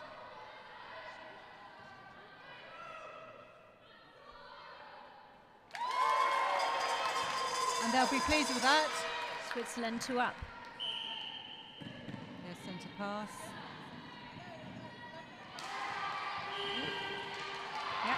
Nice pressure by wing defence Redmond for Ireland, forcing that error. Oh yes, lots of errors.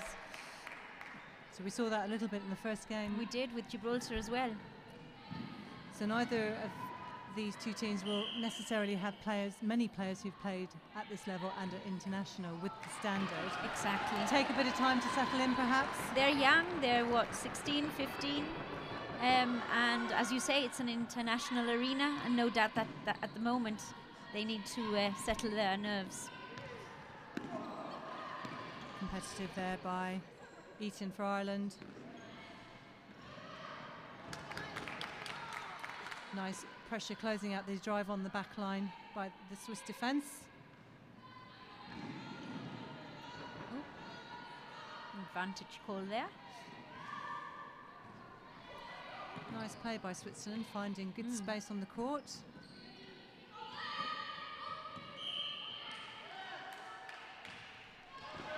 offside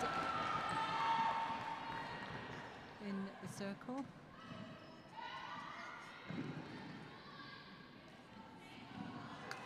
Oh, just not quite getting the momentum going. Yeah, seeing the space or the defenders. So 2-0 here. Switzerland lead the Republic of Ireland in the second game of our first day of the Netball Europe U17 Challenge. Oh, nice pass. Well seen there. Goal attack held that really strongly, Ralph. Third time lucky. Yes. Well, we can hear the cowbells starting in the audience already. Not quite sure about those.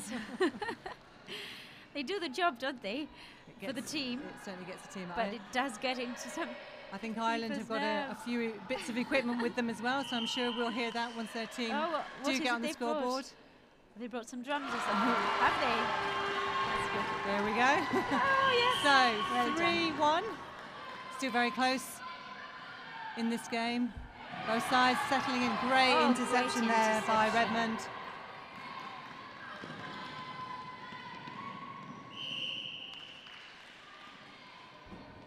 Good pressure by the Swiss goal defence there. Mayer, their captain.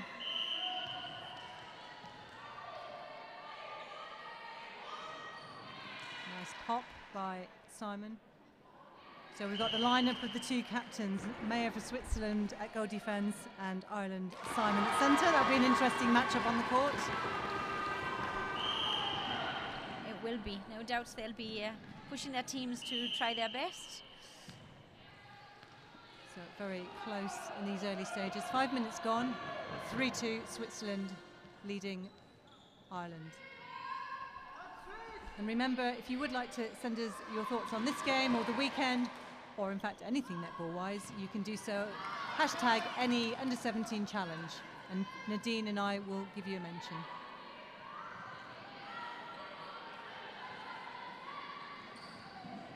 Lovely play by Switzerland.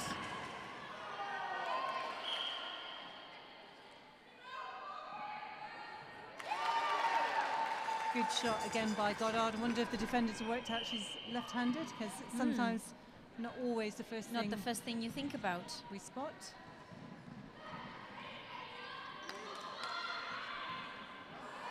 Nice Nice feed. So Switzerland just pushing a slight lead in these early stages of this game, 5 against 2. Let's see if Ireland can get this one into the goal circle.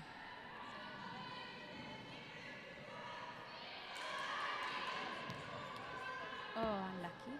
So just a little bit too much for them.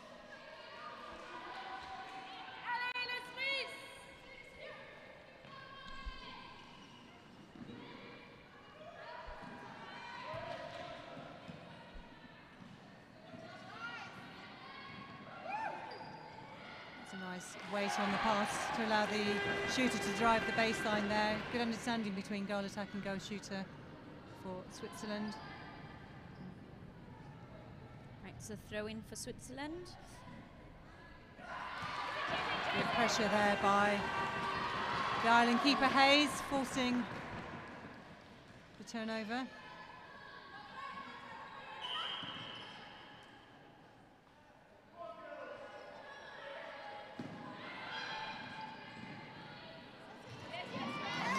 Just a bit too far.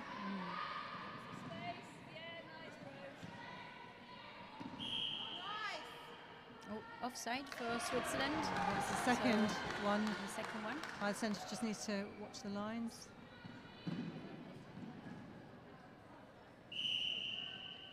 Obstruction call.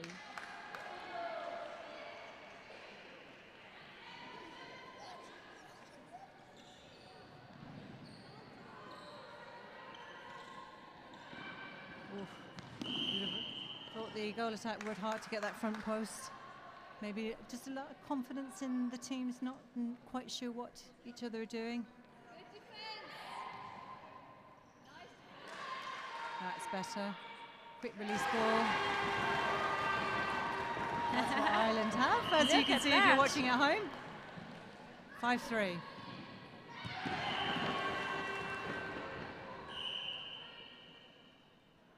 And Hernandez there holding time. The ball's gone out of court. So one of the developing umpires here in Gibraltar. Yes, I'm extremely proud of all our umpire family. I've got about 28 qualified umpires in Gibraltar, if not more, 28 that are active at the moment. And yesterday we got another 2 B award umpires. Well done, congratulations, it's great. So Switzerland finding a lot of space on the court, using the width and the depth of the court really well. Goddard.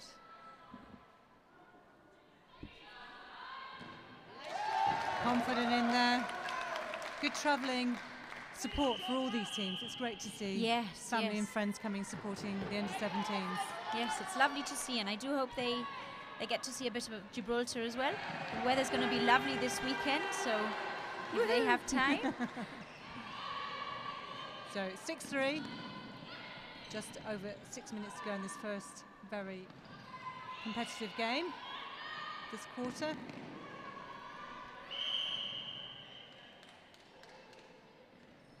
Eaton will react quickly. So good experience in the Swiss defending circle there. Mayer and Granholville. From centre there. Not sure about. Nice play by Simon, intelligent. Worked herself a little bit closer, giving her a good shot. So keeping the pressure on Switzerland. They lead 6-4. Oh, offside wing attack. Good call from Anna.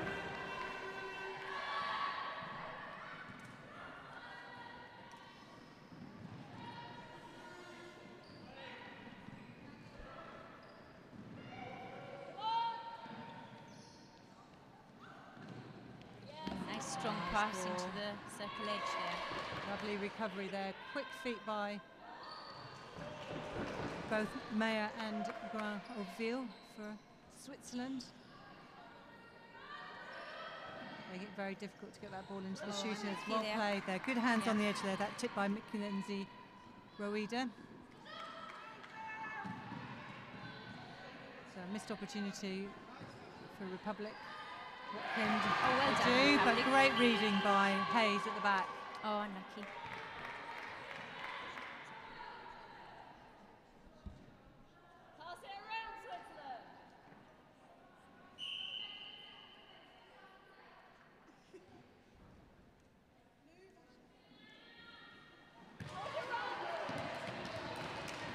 So, well fought turnover with just 4 minutes to go to the first break here at the Centenary Centre in Gibraltar.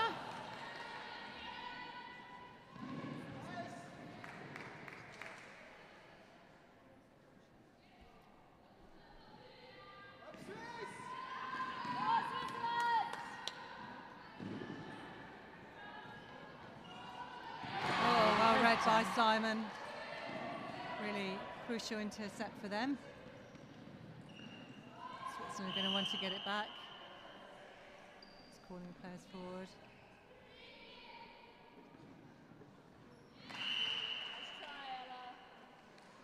Oh, it's a contact call against them.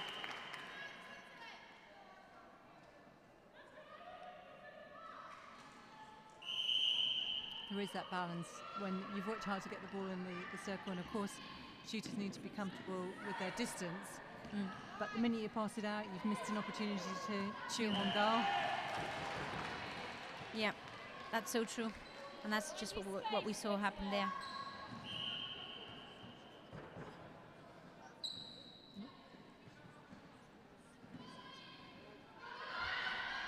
Nice ball.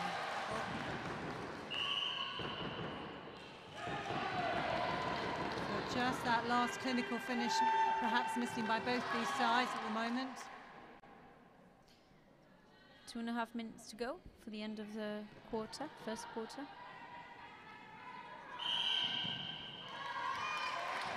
Oh, 3 seconds call.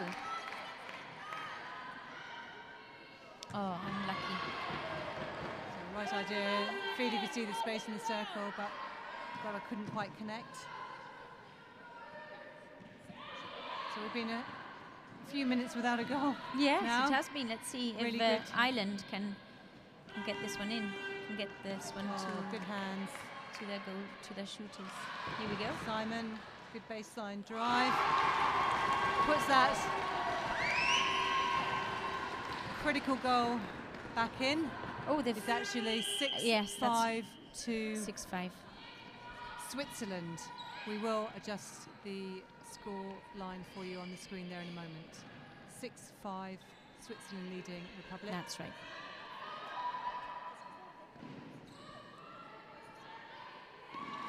Good rotation in the circle. That's a big go. bomb, important shot at this. 6-all. Well done, Ireland. So Hughes sinking a really big shot. Can Ireland pull one?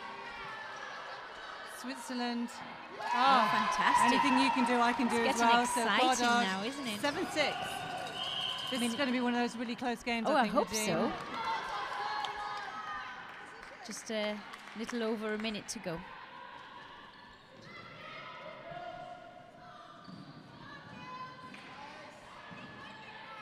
Nice. Good opportunity. Well held by Ralph. Nice pop into Goddard under the post. 2 goals in it now, 8-6. Less than a minute to go. Switzerland centre pass, they'll want to score off this one. A good interception there from wing defence.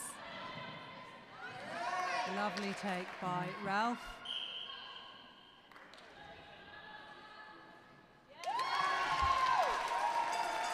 So just putting that pressure on Republic when they drew level. 9-6 Switzerland lead.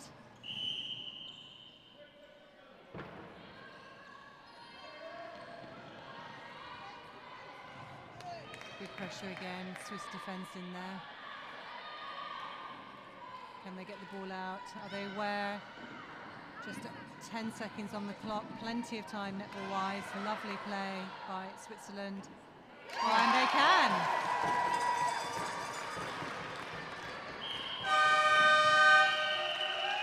Was that taken or not taken? It didn't look like it was taken, that centre pass. It did look to me like it was taken. Did you think it was taken? Oh my gosh. What have the umpires called? Let's see what. We'll see when they come back Yes. out. So, at the end of the first quarter here in Gibraltar, we see Switzerland take a really critical lead in the first quarter, 10-6. 6-all, then all of a sudden, a couple of unforced errors and turnovers, and Switzerland have absolutely capitalised. Well played, Switzerland and Ireland. It's going to be a good one, isn't it? I mean, Ireland caught up with Switzerland, and then Switzerland took it again. So I'm looking forward to this next quarter. I think their nerves should have settled by now, and it'll just get more and more exciting. So early stages in a game at quarter time, always difficult for the coaching team to know exactly what to do. Both teams showing some really brilliant passages of play, some unforced errors in there. Do you leave the teams as they are? Do you maybe is there anybody critical where you think they could just do a little bit more on the court? Difficult to say at this stage. It is extremely difficult. The work of the coach is very admirable. I mean, I only coach at league level, and it's always so hard because obviously you want to give the bench players time on court, but you also have to assess whether you're able to do it, because you obviously want to win the match. It's a difficult decision, and the good thing is that you've got coach and assistant coach, so they can definitely deliberate and decide as a team. And if you do want to join us in the netball conversation, please do so using our hashtag NE under17 challenge. Tom Parfit from Edwin Doran Sports, I think you're here with us in the stadium. You're very welcome. I hope you're enjoying the game. It's a really close one, 6-all with just 3 minutes on the clock, and Switzerland really pulled it out of the bag, ahead by 4 at this stage. And of course we know, Nadine, that what's at stake here this weekend isn't just the championship in terms of winning, but also a place in the actual under-17 championship next year. Yes. This is a new policy by Netball Europe. I think it's been tested. Not too sure about it myself. It will be hard for the team that wins the Challenge Cup, moving up to the arena of the championship will be a big difference for them. They'll be playing against the big guns, England and Wales and Scotland and Northern Ireland. Well, they would have been, but Northern Ireland lost last weekend. Gosh, so that Emirates, who came up from the Under-17 Challenge, played Northern Ireland the first game of the tournament last weekend, 43-all, with seconds on the clock. Northern Ireland in possession, turnover to Emirates, down to the circle, penalty pass on the last whistle of the game, which the shooter scored and won the game. Gosh, so that means they stay. They stay up. So Northern Ireland will be joining the teams here back down next year. So one of these teams, whether it's Gibraltar, Malta, Switzerland, Isle of Man, or Ireland, of course, will be making that journey to the championship. Makes it very exciting. It is very exciting, and if they take anything from this is the exposure, the ability to play with the quality of players that you see in the championship section, and I think it's all good. Definitely going to take a lot out of it. Well, as you can see, the teams are getting ready to take to the court again. All to play for here, 4 in it. We will bring you the substitutions as quickly as we can. So 1 for Switzerland. Harrison is now on at wing attack.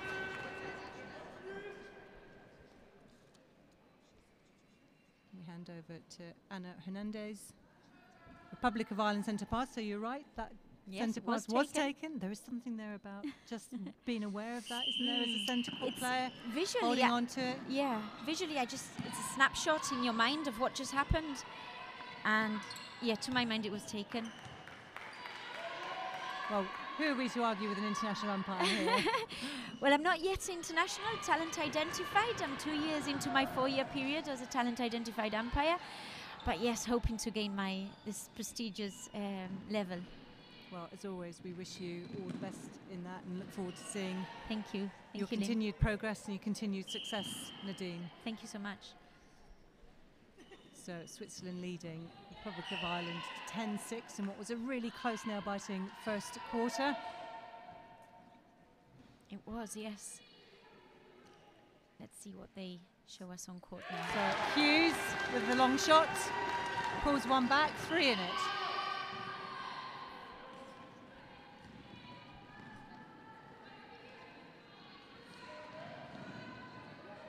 Lots of movement, but perhaps they're behind the ball, aren't they? Looking at options. Again, yeah. Nice front cut. Good rebound by Ralph. 11-7.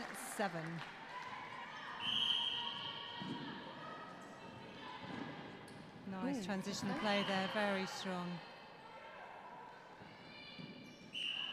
Yep.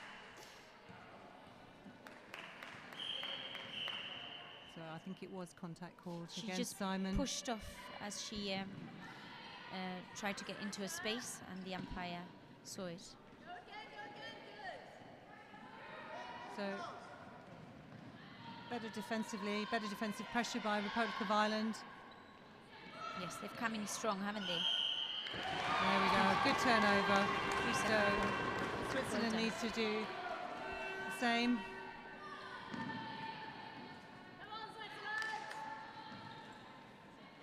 But Switzerland definitely not making it easy. Harrison putting good pressure on as she's entered the court this quarter. Simon held on to that one. A bit of a fumble, but she managed to gain control.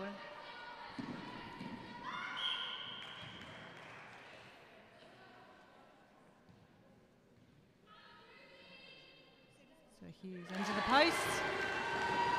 Pulls one back. 11-8.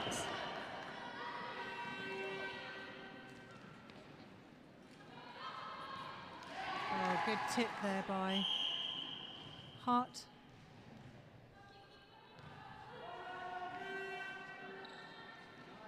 Nice interplay between Ralph and Goddard, showing good understanding. Yes, they seem to have a good rapport with each other. They've clearly been training hard.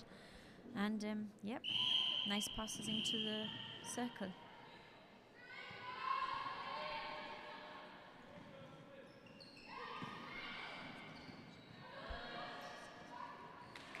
Lovely pass from Ireland as well into their goal shooter. Pick up by Swiss defence. Oh, well read there by nice interception there. Redmond, closing that space down. Oh, unlucky. Switzerland throwing. Yeah, the defensive lineup there of Mayer and Granholville doing really well. They're for tall as Switzerland. well, aren't they? Tall players. Oh, nice interception. Redmond again. Redmond. Really reading the ball well, cutting in front. Good interception. Couldn't quite keep it on the court. Nice between Harrison again and Ralph. So 13-8. Switzerland want to score off the centre pass. Keep the pressure on Ireland on their centre. Won't do that if they keep going offside. I think it's the fourth, I think, or fifth now. There has been offside quite a lot by of Switzerland. offsides, hasn't there? Yeah, they definitely want to tidy that one up. 'Cause it's a pity to lose possession of the ball.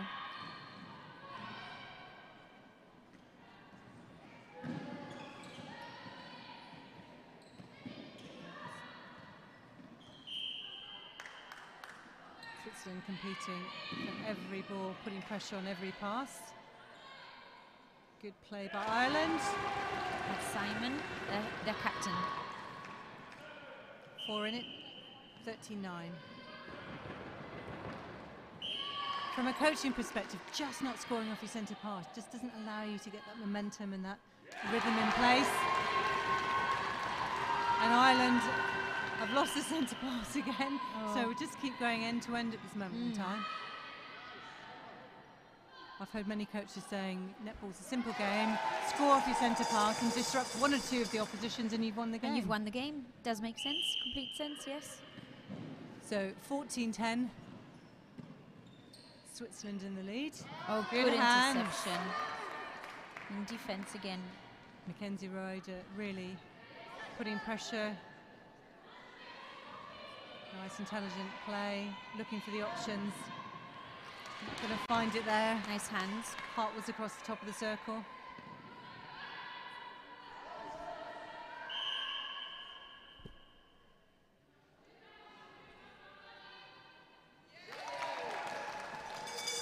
Good shot by Goddard again. 5 up now for Switzerland.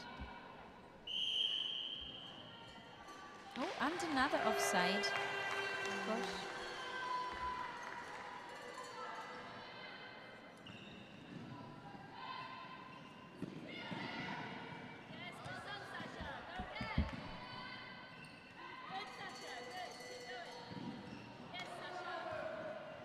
Good pressure there. SUI Ireland's possession.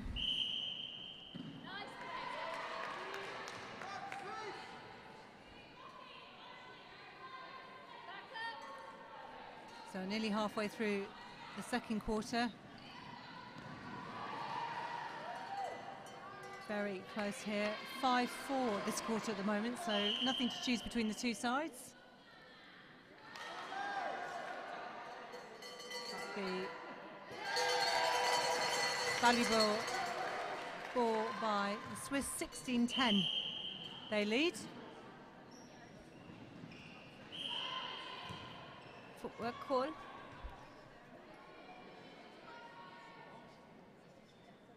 So free pass for Switzerland. Unlucky there.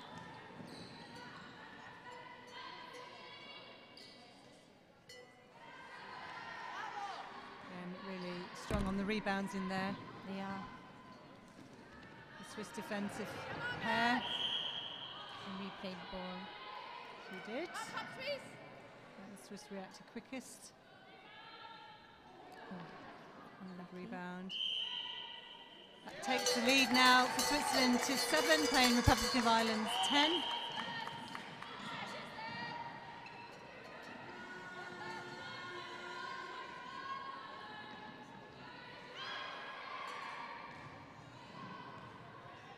Good decision to leave it, get back in. By Goddard and Ralph. So really beginning to show a bit of light between the two teams now. They're pulling away, aren't they? If Ireland are not careful.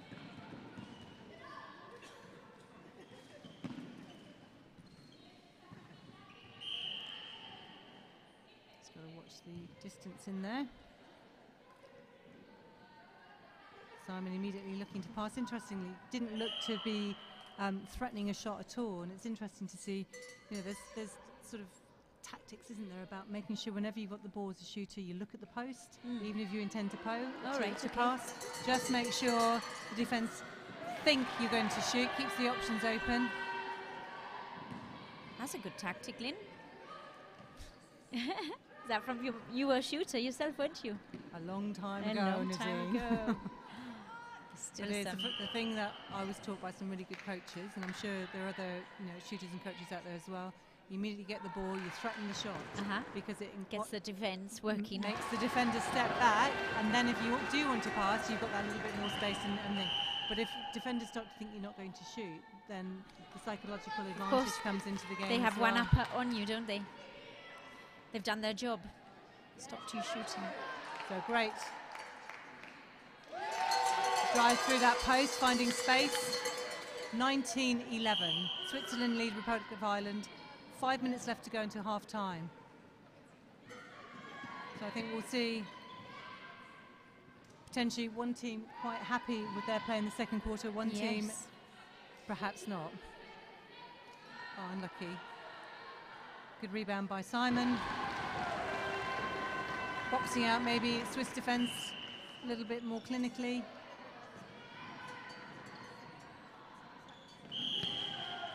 Offside again. Wing attack this time.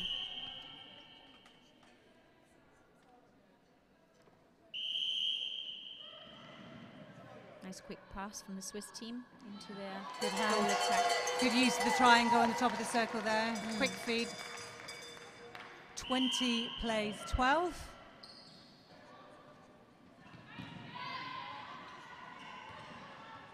Oh, a bit of a fumble.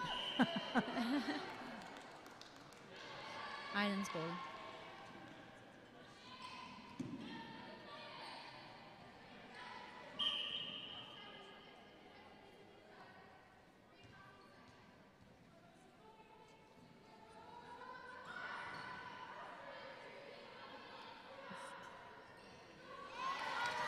Rebound by goalkeeper. Yeah, Gron Hopefield's having a really good game in there. Works well with Mayer, their captain.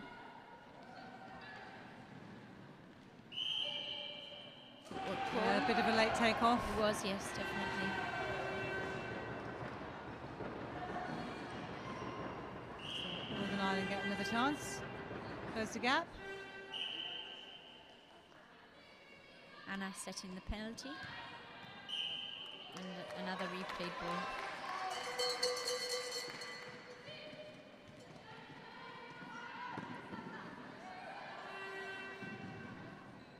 Good use of the court there. Wide and deep. Looking for the options in the circle. Great shot by Goddard. Real confidence builder for her team. 21-12. Just under now. 3 minutes to go. Throw in for Ireland. Bit too much on that one. Oh, careful in that goal circle. Don't want to be cutting across there. So Simon.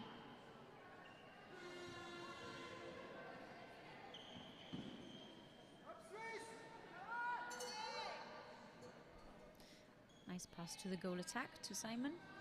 Fortunately, she couldn't quite capitalise.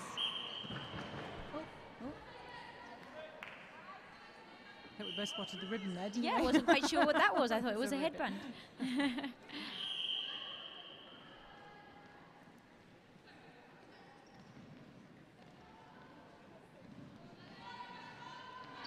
movement by Goddard. Oh, good interception there. Goalkeeper. It's Hayes. Any relation to Jan Hayes? Assistant coach or coach of the team? I don't Not know. sure. I did wonder. Yeah. I'll have to ask her. She's commentating later. Oh, well, you So I'll must ask ask her her. that It would be question. I nice will. to see.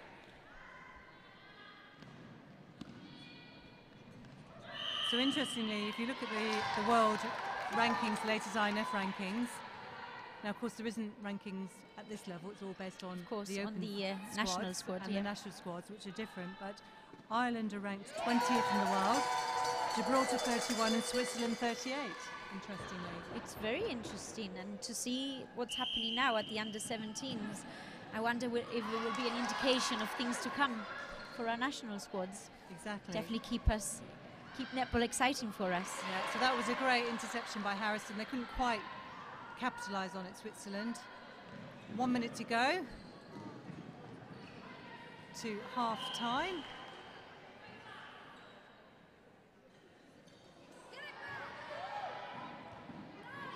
Well fought there by Switzerland. Really good stuff. Very nice. Nice, yes. clear transitions with speed and accuracy down the court, and they were rewarded through Ralph with yet another goal. So 11 goal gap now, 23 plays 12. They're going to look to push that gap more so. Good rebound. Stingemore. Oh, unlucky. Just past the ball behind her as she's moving off. So Duboutier really keen to get it off, recognising the time. They're going to get in, get a shot off. Good intelligent pass. Wow! Well done. Really well played there by Good end to Switzerland. that. So we go into half-time here in Gibraltar. Second game of the Netball Europe event this weekend, with Switzerland leading 12 goals by 12 goals, 24-12. So a really good, strong quarter for them, Nadine. Very strong, yes. Big difference, big jump from that first quarter where they were just 4 points away. And they've clearly moved quite away now from Ireland. I wonder if Ireland can come back into this next quarter after we have a half-time break stronger and ready to give them a good fight for their money. So Ireland haven't made any real changes yet to the squad. They've got another 5 on the bench. They could very well be looking to make some substitutions at half-time. Of course, yes. Bring in some fresh legs.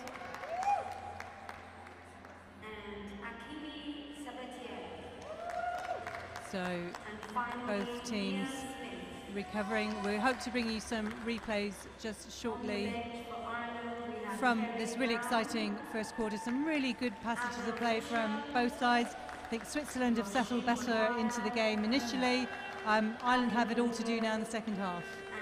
They're both playing very well, but Switzerland have had some lovely interceptions, and as when they have possession of the ball, they seem to get it into that goal and get that team a point. So they're doing very, very well. Okay, let's bring you some replays and we will rejoin you very shortly.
We'll hear that once their team do get on the scoreboard.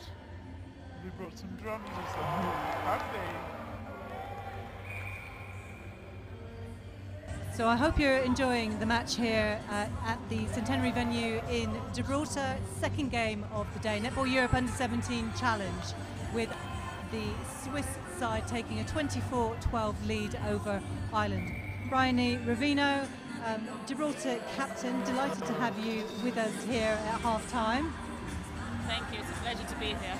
So not long back from your own competition, very exciting to watch you guys out in the East. Tell us a little bit about the competition. It was a very good tournament, to be honest. It's the first time we've been able to play against some Asian teams, obviously bringing something different to the European style of play. We knew it wasn't going to be easy. We set ourselves some challenges and goals, and we actually succeeded. We won 2 matches against Thailand. Most of the players being taller and bigger than us, but we did get the win in the end. It was a very exciting 62-60, I remember, in overtime. In overtime as well, yes. If I try to relive it, I don't actually know what happened unless I actually watch it back. But it was a very exciting match to be down. I think 3 points with 47 seconds to go. We managed to amazing. And of course, Bryony, we've seen you come through the under-17 squad here in Gibraltar as well. So tournaments of this nature, what does it mean, do you think, for some of the young players coming to their first international? Gibraltarians are very patriotic, very proud of being from a small nation like Gibraltar.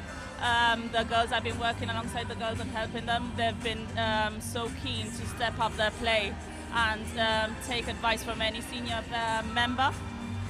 So just seeing them play today was good. And of course, for many of these member country sides today, none of them will have played necessarily under 17 level. We're seeing, new combinations in the Swiss team being really successful. Their shooter combination with Goddard and Ralph looking really strong out there. It is a step up from the under-17s, but I think it inspires them and pushes them to play better. We've got a few under-17s that have come up, and you wouldn't even say Anna, and this is 18. Amy Boss, yes, she's umpiring right now. Amy Boss is 19 as well.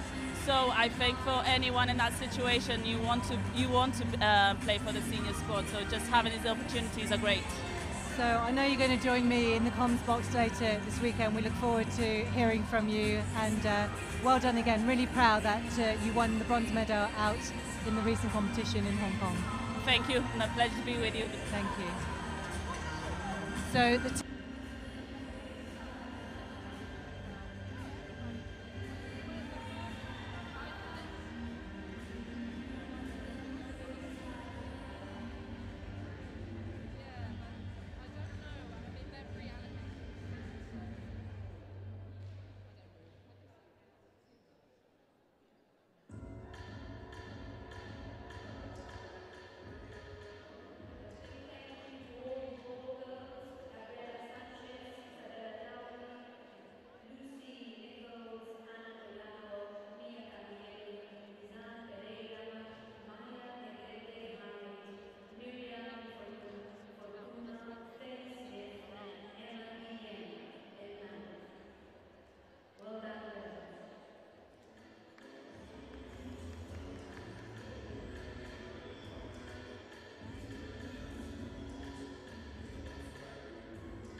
So welcome back to the second half here at the Netball Europe Under-17 Challenge event between Switzerland and Ireland. Switzerland have taken a good strong lead, 24-12 at half-time.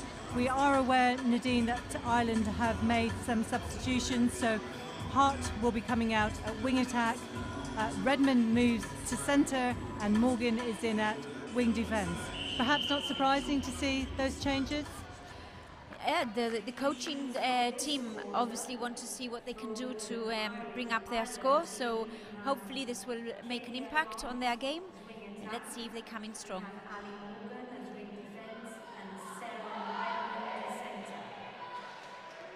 So here we go. I think Switzerland have made a couple of changes as well. We'll bring those to you in just a second. Anna Hernandez, the umpire, one of the two umpires today, on with Catriona Mills, as you're saying, is only 18. Is she? Is that what you said? What's that? I think Brian Rubino said Anna is only... Yes, Anna's only 18, so quite a young umpire. Huge amount of both opportunity but challenge for them as well. I think most of the umpires here this weekend are new and stepping up. They are. They're all, I believe, B&A awards, and no doubt this exposure onto the international arena will give them an opportunity to grow as umpires. So we see that Ireland have clawed one back already this quarter, 24-13.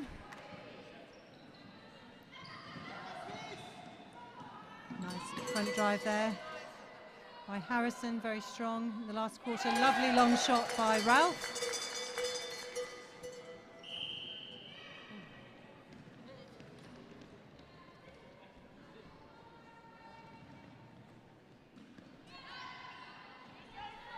Oh, an offside falling attack. It's probably been called as an advantage.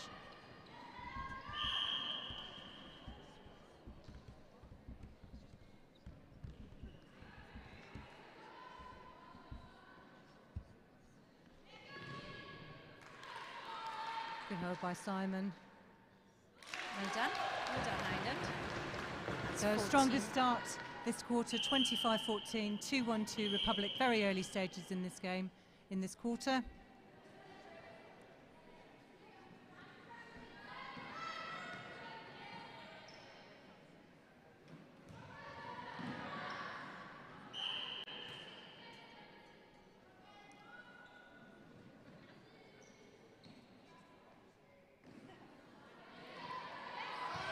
Really competitive in there under the post.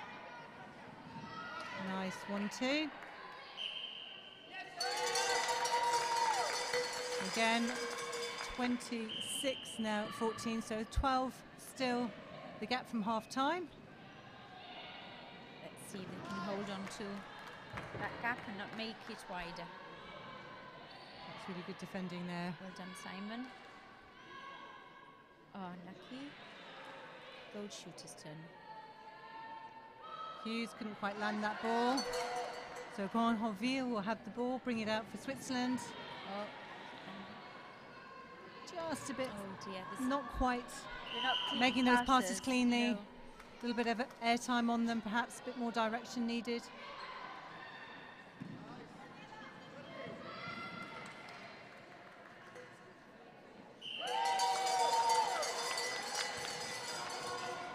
Full attack for Switzerland. Ralph making sure that one got in. Oh, unfortunate. Harrison nearly managed to keep that one in. Obstruction call. Ireland have possession. So new centre court combination for Ireland. Bringing the ball down stronger. Great reading of the game there. Nice baseline drive by Hughes. And finishes strongly. So 27-15, still 12 from half time. So nothing to choose between these sides. So those substitutions for Ireland have worked really well at half time. Yes. Giving them some court exposure. Pulls another one back. The gap now 11. Contact call, and it's Ireland's ball. Let's see if they can deliver on this turnover. Oh, unlucky Ireland. Simon picks up good. Obstruction call, still possession for Ireland. So trying to provide the screen there. Nice pass. Did that very nice, Hughes. Yes. Gave space for Simon to drive the baseline. And it's down to 10, 27-17. This is a good game.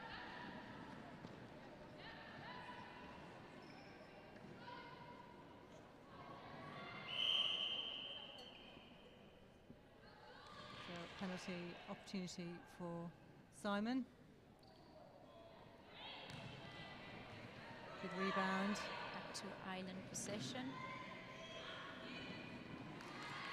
Quick hand feed into the shooter there by Hart. Oh, just need to put those shots away. Yes, and they get the opportunity.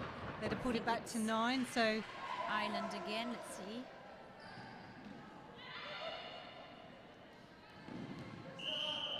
Contact call. That's goal defense out. So Mayo worked hard to get the interception. Just a judge to have contacted. Dead ball situation. Are they going to make use of it? Oh, nice pass from Simon there. Well done, Ireland. So Ireland just taking the advantage in this quarter. Just under 10 minutes remaining. But Switzerland lead 27-18. Another turnover for Ireland.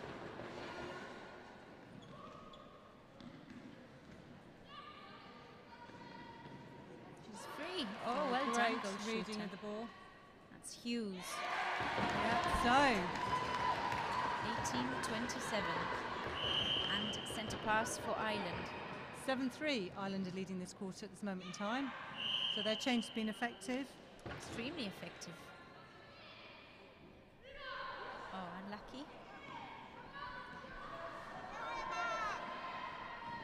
Oh, interception, wing attack.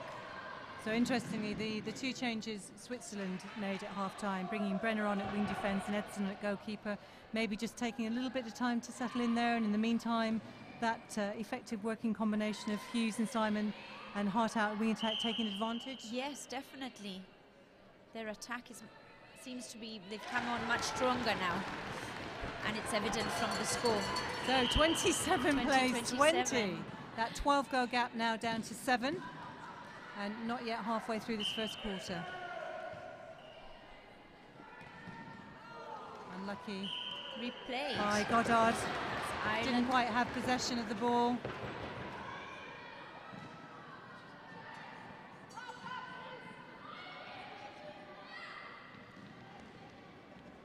Good hands there. Mayer, the captain for Switzerland. Putting pressure all the time, making Simon work for that ball. Contact call from goalkeeper. So Edson out. Both the defenders went after the shooter, and Simon said thank you, I'll have that one. 27-21. So Ireland in just half of this quarter have reduced the deficit to just unlucky. 6 goals still. Contact from centre. The umpire just making sure they set the penalty at the appropriate place.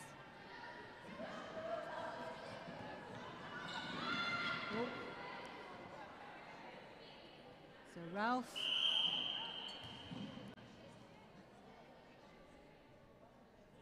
There's been an injury call from Switzerland centre. So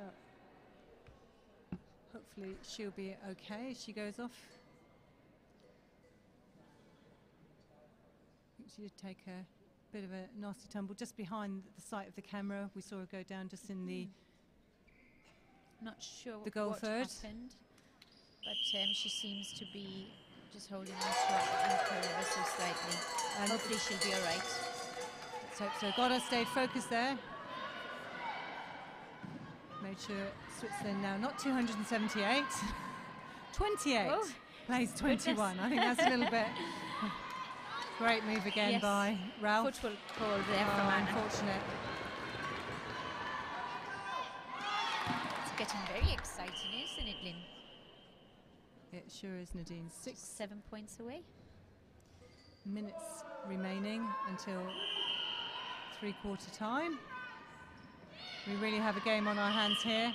So you have to remember, of course, that the winner of the event this weekend will go up and be promoted to the championship. So everything to play for. Lovely shot again by Goddard. Good understanding between the guard attack and the guard shoot. It's nice to see Goddard giving options in terms of the rotation too. They're playing very well together, giving their feeders a lot of options. So Ireland will take the throw in. Very well read by Edson. Settling well into the game now. Good long pass, good quick transition down the court.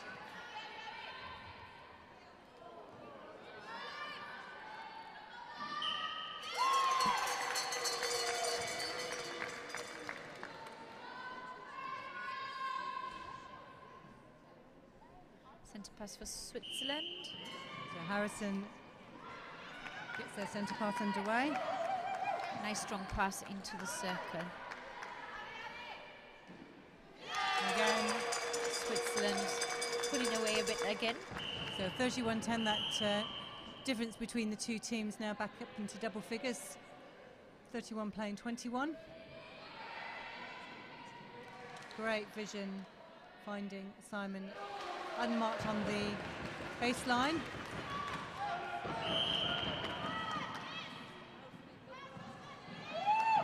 Offside, and another the one. umpire saw that. Good vision from the umpire. So Sanford couldn't quite hold her position on the edge of the circle.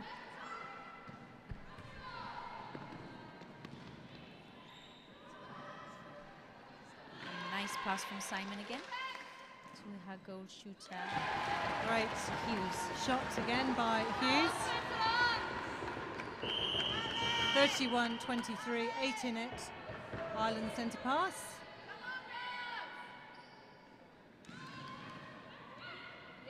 Good hands.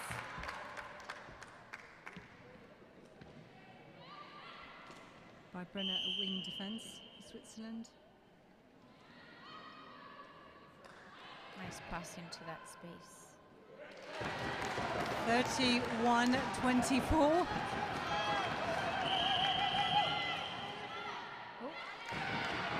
Just a break in there from Switzerland. And possession for Ireland again.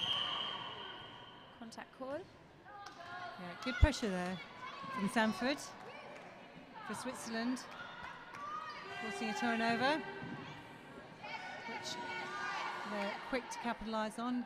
Give Ralph the shooting opportunity. Well done. Nice passage of play. Lovely passage.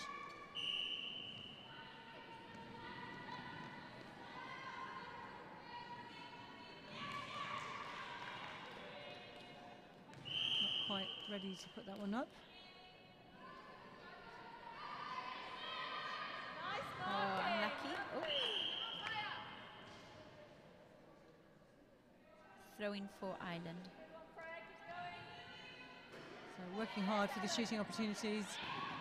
You'd want perhaps as coaches to hope your players would take it on, as Well done. Hughes did then. Show she can absolutely sink them. 32-25. Nice play there by Switzerland. Oh, they're the difficult ones that just creep over the rim. Just about rolled in. But they all count.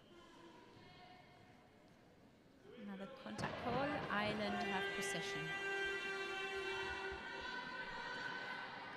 Brilliant vision. Nice vision, yes. So both teams really working hard out there. 33-26, 7 in it, just over 2 minutes to go now into three-quarters time. We certainly have a game on our hands. Oh, I told you this one would be exciting. Well done, Ireland, for coming through. So Hazen there gets the interception. throw in for Ireland.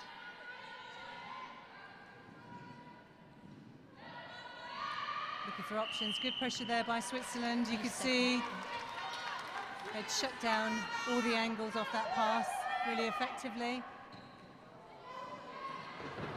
And another turnover for Ireland. Good pressure by Harrison there back at centre.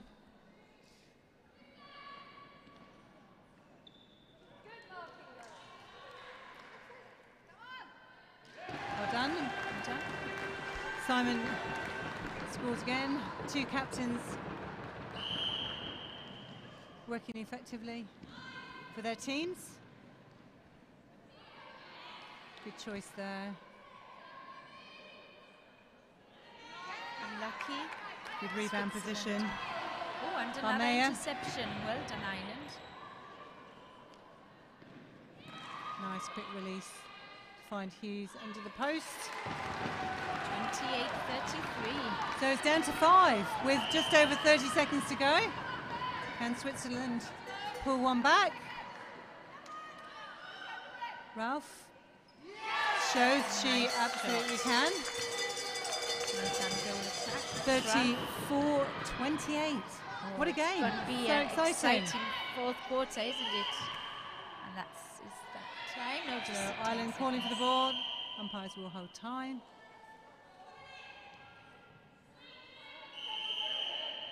Penalty. Out of court, I think, yes. Holding time. And for the end of that quarter, with the scores now, Switzerland on 34, Ireland 28. What a quarter that was for Ireland. That Those was half-time very changes, exciting. they rotated the whole centre court, have really made a difference. They have made a difference, yes. This is exactly the type of game that I was hoping to see. Both teams are doing exceptionally well, both fighting for that ball. And they've made sure that the scoreline is a lot closer than what it was at the end of the second quarter. So Ireland took that quarter 16-10, so really decisive. They won that quarter, 16-10, well done Ireland. So with only 6 goals into it, you can see half-time 12, now down to 6. It really could be either team's game now. Could be anyone's game.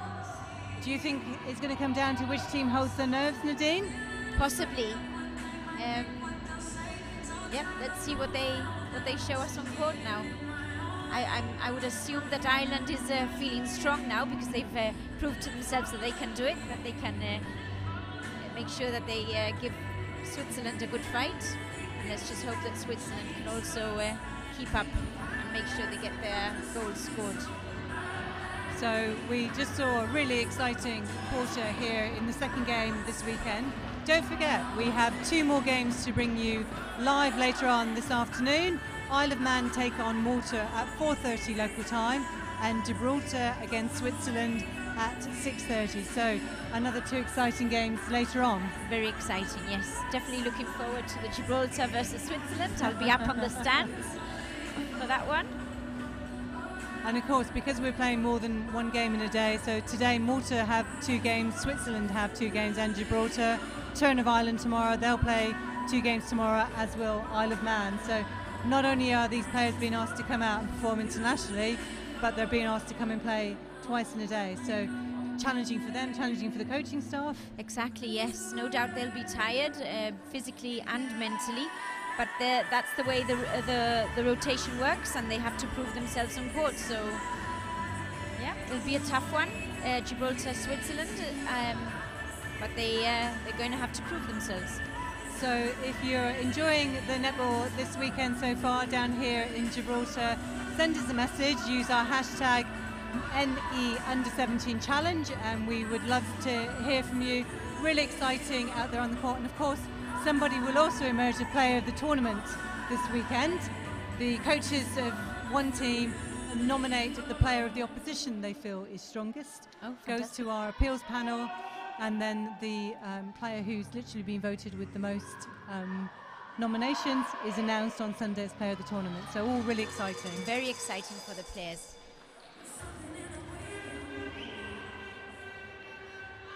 So here we go. Ireland will want to come out and play as they were doing in that third quarter. They want to come out strong and positive. Let's see what happens.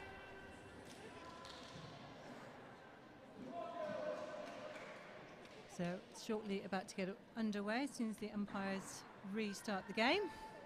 Just mindful of the time.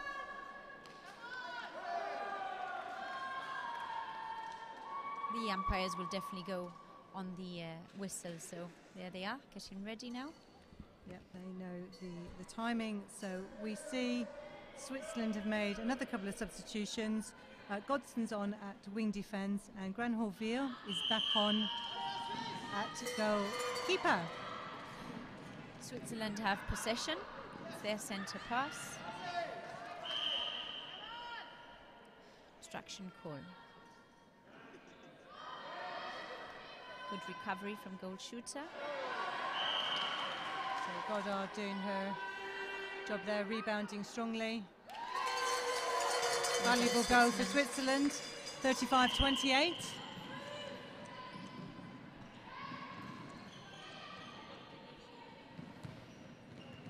Oh, well done. Oh, out of court. Yeah, saw that foot go out there yeah, by we did, the wing defence. Contact call. Just taking a few seconds to settle back into this game. And Ireland have another one up. Yep, Hughes sinking that one. 35-29, keeps that pressure on. 6-goal difference. Good and that interception.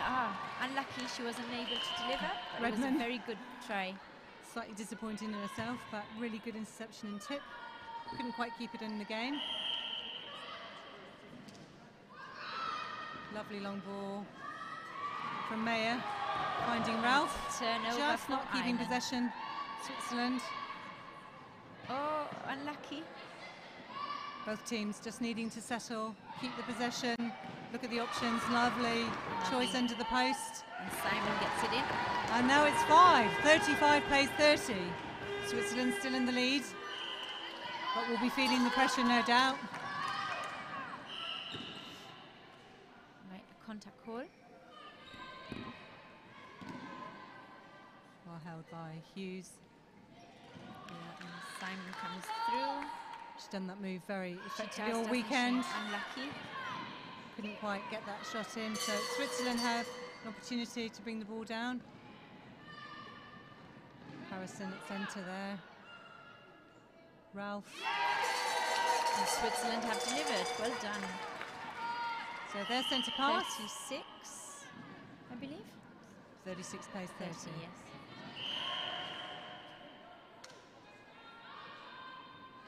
Good choice into Goddard.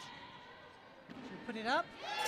Rightly so. She's showing she can shoot from anywhere. Yes. 37-30. Be good to see those statistics. Definitely a good shooter.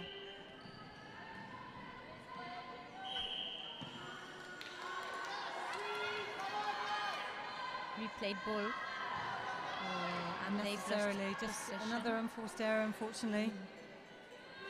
I'm sure the coaches will be watching the feedback from the games later on. No Preparation for the next games.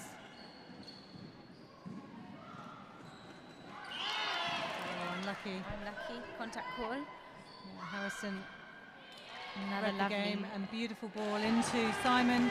This time scores 6 in it now, 37-31. Goodness.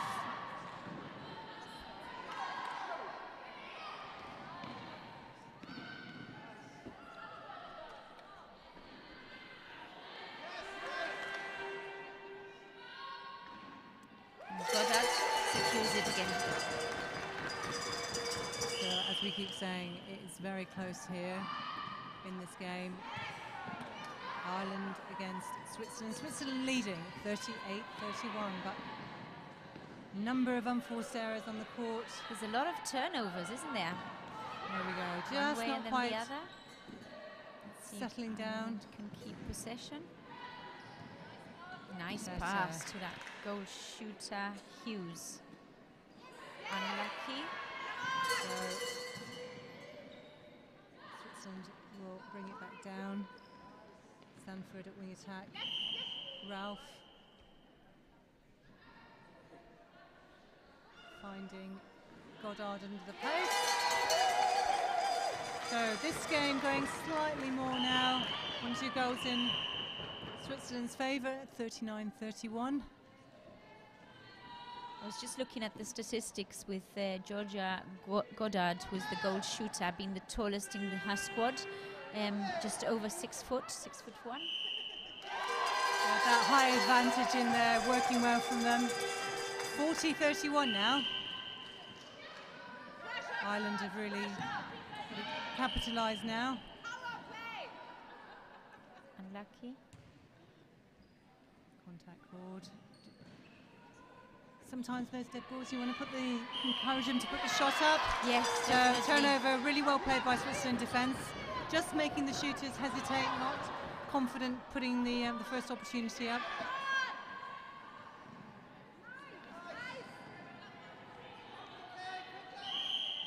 Three-second call. Ireland have another opportunity here.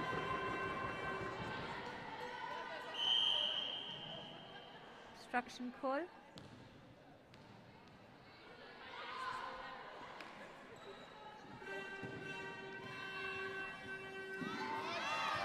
Good hands there. Switzerland.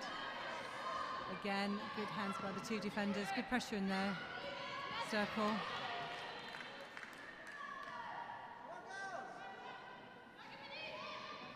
Just want them to clean up the ball a little bit. Get those passes a bit. For Ireland, yes. Yes, there's a lot of ball fumbling, isn't there? Good cut by Goddard. Good shot again, and the difference is 10. Ireland are being punished for not scoring off the centre passes, those unforced errors, missed shots. Yeah, unfortunate for Ireland, but Switzerland seem to have pulled away again. Contact call against the centre. So Harrison out for this penalty.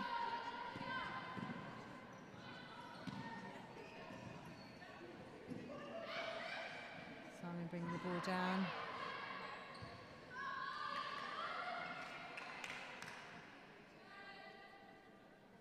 And Hughes scores.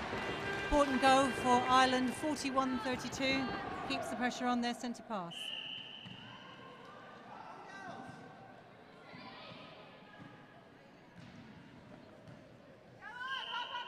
Out of court, Switzerland. Couldn't quite keep that control, Nadine, could they? No. It was unfortunate, but they lost it, and Switzerland have possession again.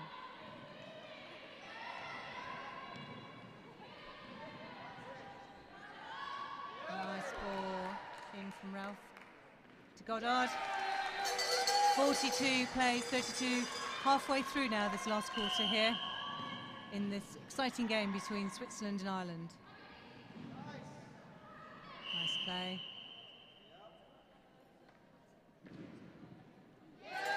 Lovely long shot by Ralph.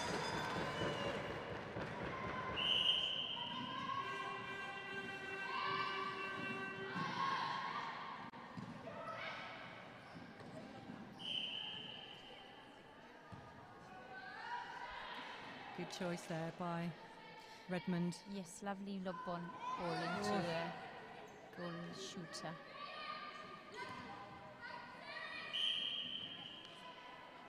Obstruction call. This is an opportunity for Ireland now. So Simon in does her job as goal attack, 43-33. Simon the captain for Ireland. Ralph's been strong all game in those front cuts.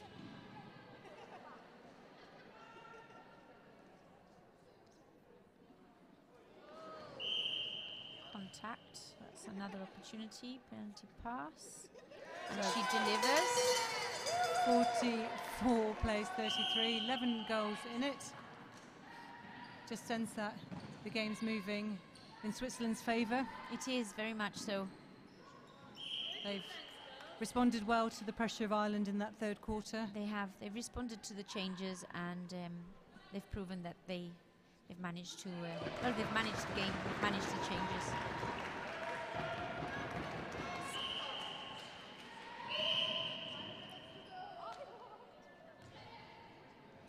obstruction call against Ireland or centre wing, Ireland centre. So still very close this quarter.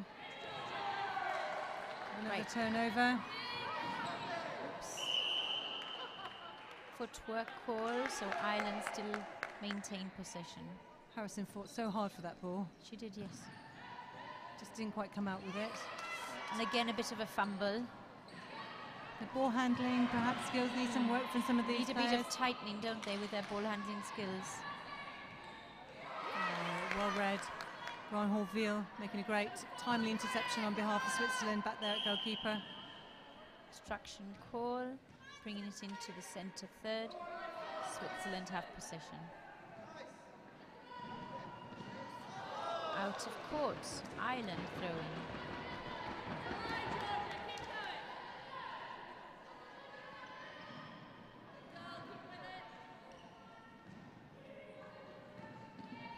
Oh, good tip. By Godson. Nice pass to the top of the D. Hughes not wanting to take it on just at that point. Oh, So there we go, that's that. When you've got a shooting opportunity, you need to take sometimes it. need to take it. Yeah.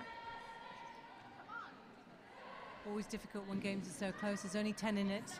Switzerland leading 44-34. Did that go one more?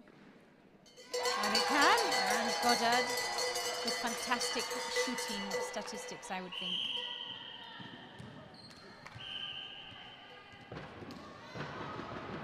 And Switzerland have possession. Centre pass wasn't received. Mayo with the ball.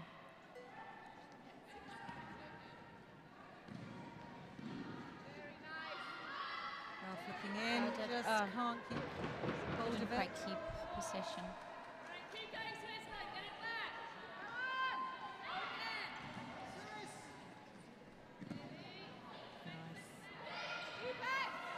Simon, Ooh, lovely ball, lovely turning. pass. That placement of the ball was so good there, turned Hughes towards the post. Unlucky. Oh, let's lovely. see. Great Well done, vision by Ireland. Redmond. Again, just not quite settling. She stepped forward as she went to take the pass, so that the umpire didn't deem it an obstruction call.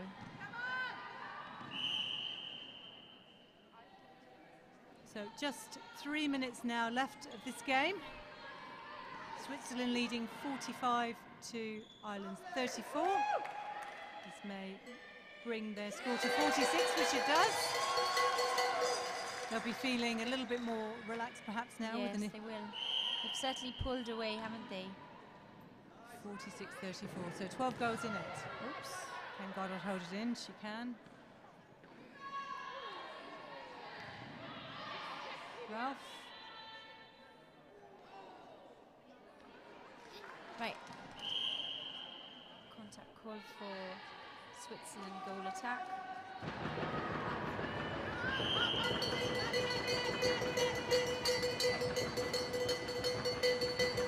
Ireland still in possession. Yes, nice. Cut through there by Simon. Split the defenders. 46-35. 2 minutes to go. Bit of a mountain now for Ireland to climb. With 2 minutes to go, would mean 10 shots to try and get up there, but well, they're still fighting, and that's good. The game's not over, obviously. Until the last whistle goes. Oh, well read. Contact call against the goalkeeper. Unlucky for Hayes. Goddard And Goddard puts another one in, 47-35. So I think Republic might reflect on this game. Their strength in the third quarter, perhaps why they weren't able to replicate it. Switzerland will potentially be pleased they've held this game and definitely driven back to They've extend the played lead. a good match, so they'll be pleased with that. So we're into the last minute of this game. Great flying interception by Grand Horville. Oh, good interception there in defense. held ball call. So 40 seconds left on the clock, just about. Ralph. Unlucky. Switzerland still have possession. Attack. Out of court. Good hands by Redmond. Time has been held and it's a throw-in for Switzerland. Well done to centre for Ireland. Yeah. Redmond still putting incredible pressure on. Big ball coming in. Well done. Hayes getting the interception. Down to the last few seconds here. Will they get an opportunity at goal? Right idea, but they won't.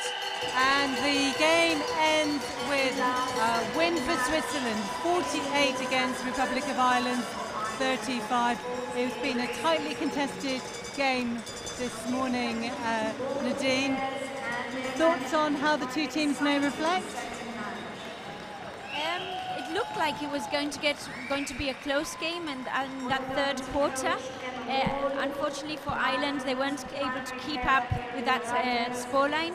But it's been a very good game, and they'll definitely have a lot to reflect on. Switzerland are on later on today, so they'll need a good cool down now to get ready for their next match. So we've seen two games this morning here in Gibraltar. First up was Gibraltar against Malta, with Gibraltar taking that game 42-15, and now we've just seen Switzerland beat Ireland 48-35. So consistent at the top scoring there. Be interesting when Gibraltar meet Ireland. I think it's the last game of the weekend, so potentially that will be something to look forward to. Definitely for the home crowd, it will be a nice match to end the competition in. And of course, Gibraltar actually play Switzerland this evening. Yes. So based on their two performances this morning, that's going to be very tightly contested. It will be a good one as well. Yep, let's see how it turns out. So that's it for this morning's play. Remember, don't go too far. Come back this evening. We're back here at 4:30 local time in Gibraltar to see Isle of Man take on Malta, and at 6:30 Gibraltar, the hosts, take on Switzerland. Hope you've had a great morning with us with netball and enjoyed it. My thanks go to Netball Europe, Inspire Sport, Gibraltar Netball Association, QTV Sports and GIB Media, and of course everybody not only here in the stadium but tuning in and watching at home. Nadine, I hope you've enjoyed it. I have thoroughly enjoyed it. My first time as commentator, and it's been a lovely match to commentate on, and thank you, Lynn, for inviting me. Well, thank you, and of course to everyone watching at home, tune in back later today, and remember, keep the netball conversation going using hashtag #NeUnder17Challenge. It's been a pleasure. We'll see you later on. Thank you. Thank you.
Bruh.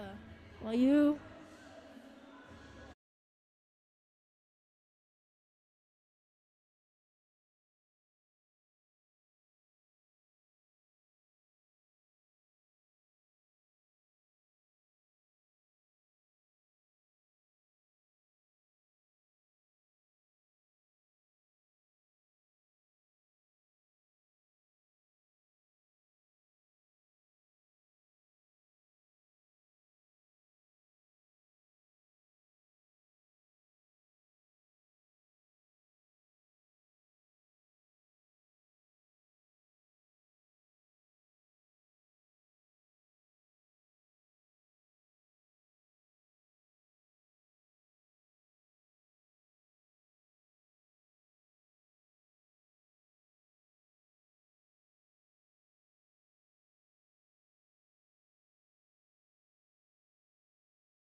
Ella Meyer, captain of Switzerland, first win under your belt today against a really competitive island side.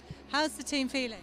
Very, very good. It was a tough first match, but yeah, we're glad we won that.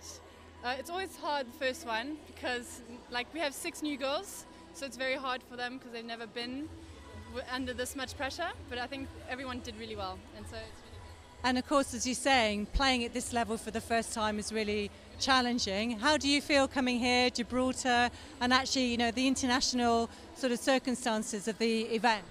So this is actually my 3rd time coming to one of these competitions, so I'm kind of used to it, but it's always nice to come and play this level of netball, because in Switzerland we don't have that much netball. The opportunity is in England and stuff, so it's really good to come here every year.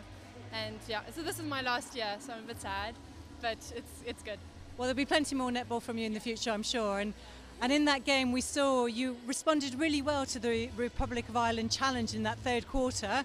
Only 6 in it going into the last, but you pulled away really well. What do you think made the difference? I think we reset and we just calmed down, and we know we can do it, and we played our game. And so, yeah, I think that's the most important. So you've got to go off and recover now. You're back later this evening, 6:30 against Gibraltar. Any thoughts of that game? We were a bit scared, so we're going to really have to pull through and work as a team. Yeah. Well, Ella, congratulations. Great win for Switzerland. We'll see you later. Thank you so much.